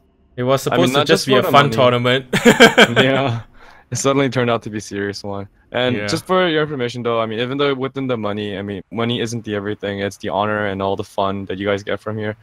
And so please keep in tune for any further tournaments that will be held, and we will just be having another game here. Let's start the grand final. Go ahead and follow Battlerite Asia. We occasionally do these kind of tournaments for fun. I know we're not exactly the best casters, but hey, we're trying our best. And Shiner is trying to deal some damage here, but he wasn't able to. What nice jump going down on Tuni already half. Tuni's actually having some hard time here with his Jamila play. Can he actually have in-cap? No, he actually went for the other plays. And Paloma is actually getting focused back here. Shiny Fool's doing a very solid job. Yes. Oh, doing a very solid job in dealing damage to both Kangpyo and Tuni. Oh, that's swap though. Yufu's just waiting out for the second Q for Kangpyo. That in-cap though, that in-cap went in. Jamila is actually in danger, but no, they're not actually going for Tuni. Oh, this is really interesting. The plays, man, the plays. Their target changes are so beautiful. Like, another in-cap goes down, and Bako never nice gets in-cap by Croak. Oh no. Tuni unfortunately not being able to cancel his R in time. But actually Bako is actually really low. He has to use his Oh no, Yeah. he's wolf hit. If they can finish off Viewfuls or Bako. You don't know anything. Oh, nice. but a double in cap. Can what he they actually needed. get some green orbs from here? Can he actually finish Paloma here? Did. No. He's going for the op. Smart Oh, play they there. actually got the nice play. That was perfect play. And yeah. If they only chased after Viewfuls, they would have been able to finish him, but they didn't. No, I Oh, mean nice at that point they in-cap were with the just other side. in-cap. Ooh. So much in-cap and so much damage coming Yeah, through. it pretty much mostly just The comes down to Phantom Oh. Tuni managed to pull off his combo just like at the Beautiful. end of his range. Yeah, beautiful there. Croak of course Beautiful. managing to pull off his ultimate, but not getting much use out of it. Blue team Shiny Knight still has a chance though. I mean, even though if it's against Paloma Death comp. vortex approach. Yeah, Oh, but never mind. the burst That damage was from just Kang Jin beautiful. Yep. Blue team wins the round. Green leaf. Oh man, oh man. Okay, first round goes to. Give me Croak. I swear I can't get the name right. Give us Croak. Yeah, give us Croak. Give us Croak. The first round goes to Give us Croak, guys. 4 more Will rounds they and be- they will walk away. As the Will they champion. actually walk away though? Three, Will they actually two, be able to one. walk away after 4 rounds? Yeah, That's it's what all we up have to Shiny Fools. Alright. Nice engage from Viewfuls there. Nice stun going out. Oh wow, Other side taking the being other side forced. already. Yeah. Paloma has no other side. She only has her ability to use Panic and the space to push away the enemies. Yeah. But no, Paloma is getting shredded here. She actually uses her. Oh, wow, the that miss. swap. Oh my god. No, the Paloma has nothing. Oh, a little No, bit the of Panic went out. miscommunication The Panic KJP went down out. really low. And This is unfortunately, really bad she used for the wrong. KJP. She uses other a side swap was wrong. though. Yeah. The Panic doesn't go in, and the space and all this stuff. Oh my Oh god. man, oh man. Paloma used the other side on the wrong person. Yeah. Red team won the orb. Like I See mean, if Tuni can do something. I mean, it would have been really hard for Kong to survive from there, because like, Is you know, incoming. Yeah. obviously Paco was just using space right in her face, and Croak was like using E Red to team engage, wins and like, the round. you know, Paloma already used her space for the swap, and the other side was already given to Tuni, so she basically had none of the options left. Yeah. I think it mostly just came down to a misplay by KJP there. I'm sure if he hadn't made some of those misplays, it would have been a lot closer than what we just had. So 1-1 right now in our second map of our grand finals. And yes.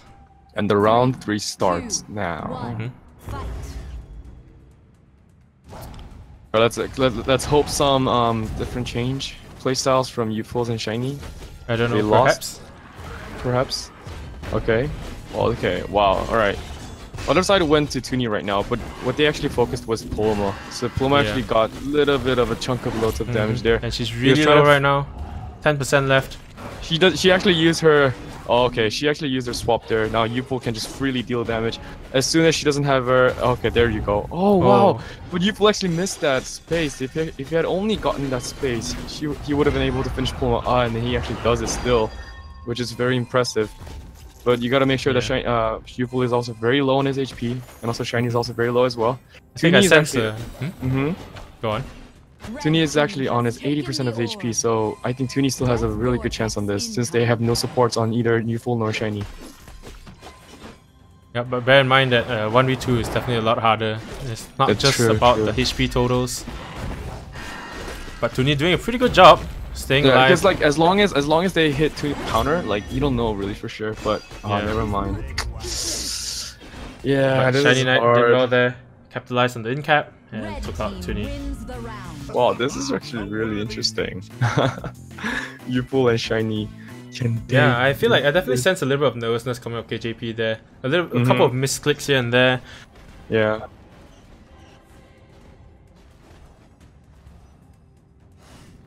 Because there's one thing that I really want to talk about as Paloma player. If you play like character like Blossom and Yeah. Lucy, you know that your M2 is definitely for the heal, right? So you don't actually use your M2 more quite often than Paloma, but Paloma has to be really keen on the point about his timings for the other side. So maybe Kong is just not really used to using Paloma at this moment, right after using Blossom and Lucy for so many rounds. Yeah, that could be why. That could be why. Team claimed the orb. Because I know personally, like I change champions all the time, Exactly. And changing from one champion to the next, there's a small adjustment period basically. Exactly. But I mean, I can't really say too much about this because I mean, Youthful has been also playing very different types of character. He's been playing Asmo this game. He's been playing Shifu. So I mean, Youthful and Shiny, they were also panic. swapping around. That was beautiful. That was beautiful. And the incap goes down on Jamila. Can they actually continue this? Yep, gotta make sure that they come back together and regroup. And they did that. Shiny is actually low on his HP. Nice spit going down, but will that actually lead to anything though? Tuni is still within sight of KJP, so I don't think it matters that much. Yeah, luckily.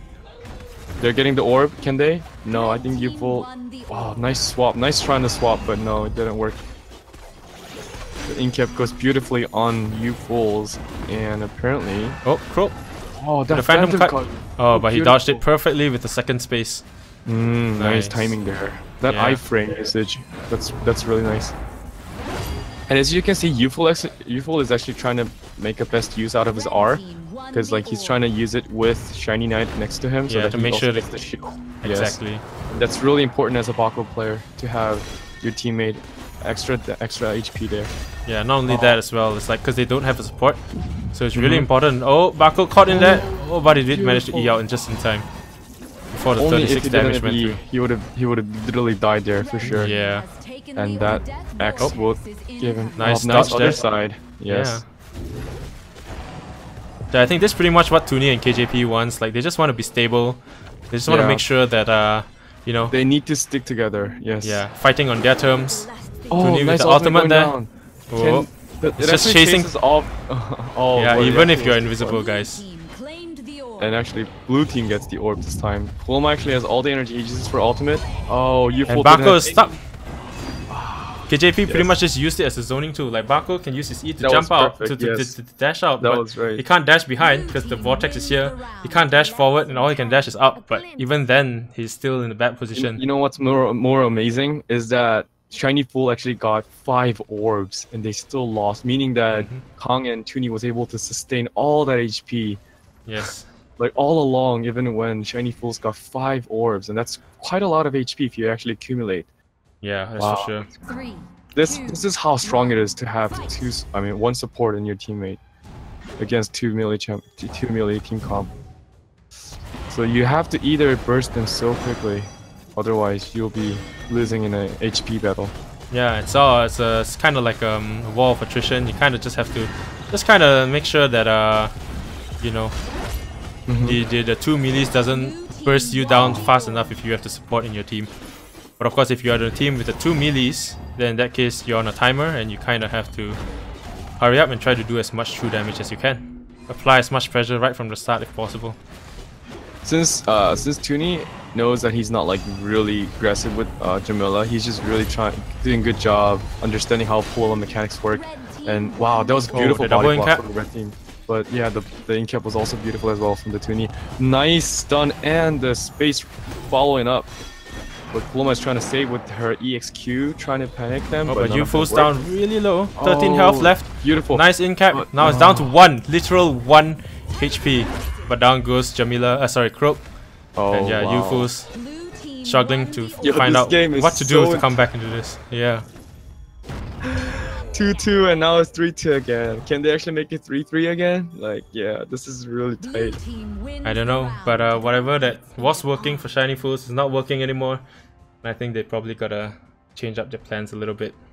To be honest, from my own experience against fighting Kong is that he knows how to adapt to different plays during the fight itself. And I think that's very important, yeah. Yeah, that's really important. By reading their enemy's playstyle and using your skill depending on how they play at each different rounds, that will just twist their minds. And this game is all about mind games. That comes in really important when you're in a gameplay. Yeah, I mean, once you've mastered all your aiming, positioning, and all that basic stuff, it's all really down to mind games and how good are you at deceiving your opponents. You know, making them think you're gonna do one thing and then do something else instead. Exactly. Look at that, Tuni just, wow, that was like almost a hit. Oh, lovely panic there. Panic going down. Tuni losing a little bit of health, but so is Youthful's. Youthful's down to almost half HP. Nice incap. Wow, nice wolf right away. This is actually really in a big favor for the give us Croak team. That was lovely play gone by Kong, and Youthful actually did Whoa, quite what a well. snipe! 2 HP up, and Tuni just chain hooks in there. Wow, look at Tuni just body tanking for Paloma, and he was able to actually trigger his own counter up. Wow, that was a really nice play right there. Yeah, Shiny Lovely trying play. to do as much damage as he can to KJP, create some Got space wrecked for so Youthfuls, but unfortunately he is actually Kong losing has more to be health. Really no, no. Okay, nice off Youthful steal, was actually pretty wise there. Right, Paloma cancels her other side just to heal Tuni for 14 health, and Shiny almost down. Oh, oh nice. Oh, the Tuni counter with the goes up. Can cancel. he? Does he have other side? Yes, she does. And Youthful is trying to kind of like range them out. The orb is up, guys, and the incap is going down. But no, wow, that was nice play by Youthful. oh, blue team somehow got it. Yes. Wow, and we thought that it was gonna go to the red team because I think it was because Paloma like kind of swapped Youthfuls, and then while then Tuni was hitting the orb, I guess. I don't know. that must have been what happened. Because otherwise, Unfortunately, Youthfuls there goes would have already Croak. gotten it. And it's only a matter of time before Baku. Oh, I was expecting Will fall. 3v3 going down here, but actually no. I think it's going to be 4-2 here. Oh, but somehow Youthful's actually getting all the orbs so well. Yeah, perfect out control, man. Youthfuls, even while he's alone, making use of the map there, jumping across. And did you realize that Tuni's actually canceling his second space? Yeah, to make sure that he Yeah. doesn't get stunned by the Exactly. bulwark. And he He's not did that a playing couple in of a very- times. That's So actually 4-2 really right now, and Give Us Croak is 1 win away from taking it all. The Master Assassin title on Discord, plus a lion's Master share Assassin title. of the prize pool. So what do you Double think like a Shiny heck of a Fools lot can of do money. here? Yeah. What do you think Shiny Fools can do to come back in this? They are like literally one loss away from being outed. To be honest, I think this is more about Youthful's job. Well, I guess like as I said before, this Croak and Baku composition. Shiny has to pressure Paloma, and then Paloma has to use her other side, and Youthful just have to just incap Paloma in any ways to like just split them together. But I think Tuni is just so good at staying with his support. Yeah. And that's not easy when this is happening. When Millie usually sticks with the support, and especially like Paloma. Look at Paloma healing every shot and just dealing damage when possible. That panic was just too quick. Oh, they're in a bit of a hurry. They need to be a bit calm Gotta here. be careful right there. Oh, but an many incap. things are happening. Almost look with the at double that, incap. Look at that. Immediately for the Usually punish on people- KJP. That panic miss is just too big on them. Sometimes Paloma can be a bit obvious. Yeah. And no, that was a bit unexpected. KJP just But the- barely hanging on. Blinded. She's blinded. Can she get the orbs? Shiny Knight is trying to follow. Oh, the Youthful range. to the out. Oh no, the range, the Q. Oh my god, look at that Youthful just wrecking that Paloma out. Yeah, That perfect was play by crazy. Youthful's Baku. Yo, I thought it was my actually going so well for the Give Us Croak team, but no, it wasn't. They actually went too fast, and the pace went just crazy. Yeah. Exactly, that's the thing with these kind of double melee comps and double DPS comps. It's like the moment you give them a chance to punish, Exactly. they're just gonna take it and not give you any space to breathe, like you saw KJP there. Exactly. So I 100 guess down this to is like 50. one of the. So I guess this is like one of the really working strategy for them is that they have to go super hard aggressive here. Like basically as try you to force said. a mistake and capitalize on that. Exactly, because you really can't give them time to use their skills and give them cooldowns to back up. So then you will have like another skill set of immorality, and that will just be harder for the 2 melee comp to deal with it. Oh, nice orb. Red team with the snipe, yeah. Oh, no one actually hit that. Nice other side going down. Now they know that they actually. Oh, Tuni They know going down that- real low. Can they do this though? Can they actually pressure Tuni here? The counter goes up. Oh, Shiny waits it so well. Yeah, And Tuni's puts out got nothing nice right now. damage. Nice KJP's nothing. other side being used. They're trying to get the orbs. up. No, oh wow. The wolf though, the wolf. The People wolf always forget reflection. about the bounce. Yes. I think Youthful was trying to get the orb out of their ranges, but no, it didn't work like that. I'm not sure if Kong was actually expecting that wolf to hit the orb, but oh, nice thing kept going down there. A nice Q. No one And hits Tuni Tuni's body blocking. Okay, the other side went down. They know that Kong has nothing now, but the other side, I mean, the ultimate is there. Oh, keeping Puluma just outside of the ult to prevent that healing. So close. Shiny Knight, can they get it? No. Puluma actually hit M1 with the orb. Alright, so well, Shiny gotta be really careful right now. Shiny is really low. EX space going down by Tuni. Bear in mind that he's up against Jamila. One mistake and that's all of his health that's probably gonna be gone. Nice. Oh, there's gonna be incap there. Can Puluma hit the wolf? Oh yes. Oh, so now there's they're a linked. lovely wolf. They're gonna share their damage There now. goes you fools. Oh, and I my think oh my, come on Shiny. Are you going to pull a miracle? Are you going to show us? Oh, unfortunately, he was not the knight in shining armor that Shiny Fools needed. And congratulations, Give Us Croak is the winner of the Clash of the Assassins Battlerite Asia champion, going back home with 65% of the prize pool plus the Master Assassin title on the Battlerite Asia community Discord channel. Go ahead and type ! Discord if you guys want to join the Discord. There we go. Anyways, on point. Alright guys, give us big applause for all the people who joined here. I mean, give big applause for Kong and Tuni and for you fools and Shiny Knight as well. Exactly, man. Big applause to all the contestants. It was like really intense matches all the way through from the start, even from the first match, and then the second match and the third match, and every match that we casted was just super intense. It was finally crazy. It's over. Yep, our winner is Tuni and Kang Jun Pyo. Give Us Croak. Shout out, man. Shout out. Give applause for all of them, man. And yeah, shout outs for all the donators as well, for sure. And QQ mainly. Especially QQ, I'm crying with pretty much 90% of the donations. And yeah, the payout. So Tuni and Kang Jun Pyo will go back. I don't know, with $330 each.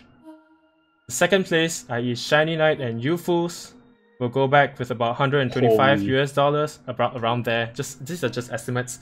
And the third place will go back with $50 each. And I believe that is PPAP, I think. I really believe that they earned it. They really earned this win. Yeah, there was lots of intense matches. Shiny Fools put up a really good fight. Ultimately, they just couldn't find what it took to beat Tuni and Kang Jun Pyo. And so yeah, Give Us Croak is the winner, and each of them goes back with $330. Thank you so much, guys. Yeah, thank you so much, all of you guys, for watching. I just really want to shout out also for Justin Nui for the Battlerite Asian. Always the guy in the back. Yes. The organizer, one and only. And also Chyill for doing all these preparations for the stream, the channel. Yep, sorry about all the mess ups there. Nah, you did all good, man. It's stressful. It's only my second time doing this, by the way, guys. So hope you guys forgive me. And of course, Lorna doing I got Lorna to come in to host this tournament with me. This is our first time doing it together. So of course, we talked over a little bit here and there once in a while. But guys, it would really mean a lot to us if you guys could check Lorna's Twitch out, Lorna TV, and of course my own one, Chyill, CHYILL. And so yeah, and of course follow Battlerite Asia, the Twitch channel, of course, for more Battlerite Asia tourneys. I'm not sure when's the next tourney, but I'm sure there'll be more soon that will be organized by Inui. I think with the huge amount of encouragement and support with this current tournament, I'm sure Inui is more than excited and more than motivated to host more, organize more, and yeah, just make things just better in general. Actually, like today's tournament is actually just supposed to be a for fun tournament, and that was why Inui engaged me and Lorna to cast for this tournament, even though we don't have any experience at all. But I hope you guys still had a good time anyways. And yeah, man, oh man, congratulations once again. I'm actually speechless right now. I can't believe that this thing just happened, and like this is just crazy. And I mean we wouldn't have done this without all the sports and all the sponsors here. Thank you so much, guys. I just want to say really thank you. I was like a bit worried about how we'll be casting and stuff, but I guess it just kind of went down pretty well, and all the awesome plays. it actually paid off because like I was able to spectate all the really good plays here. Yeah, I know a that these lot of plays are clutch like, plays. really well known in Asian communities, and I'm really great to show you guys how we play in Asian servers because you guys probably don't know how we play from like different regions like in EU and NA. I know that they're also good players here, and then I just wanted to show how Asian community is also really strong. So yeah, thank you so Yeah. much. Thank you so much for once coming again. Congratulations to give us Croak for the first prize, and Shiny Foods for the second, and of course PPAP for the third prize. Thank you very much, everybody. All right. And yeah, I think that's gonna be it. All right. GG's, everybody. Thank you so much, guys. Yeah, and thank you, of course, once again to all the donators, especially QQ, Sorku, the two main donators, Johnny Brova. Johnny Brova. I'm not gonna mention myself because that's just silly. Of course, Devilish and Inui. I think. I'm not sure if I missed out anybody. Let me check. And of course, yes, Pixie for the $14 as well. I forgot. Pixie, Sorry. thank you so much. Like Pixie. right at the end. So yes, Pixie, thank you very much. And yeah, we hope that all of us, I'm sure, hope that Battlerite grows into the next big esports game. And yeah. we hope to see you in the favor of the next tournament. We hope to see you again. I don't know if we'll be able to cast again or anything, but we would love to, and hope to see you soon. As soon as possible. Thank you so much, everyone. And GG. Right. Thank you so much. Have a good night, guys. Have a good night, everybody, or good day wherever you guys are. And see you guys next time, alright? Alright. Bye-bye. Bye-bye. This was Luna. Peace. That is it for the Battlerite Asia Clash of the Clans tournament. Sorry, Clash of the Assassins. Did I say Clash of Clans? Oh my god. Clash of the Assassins. Whoops.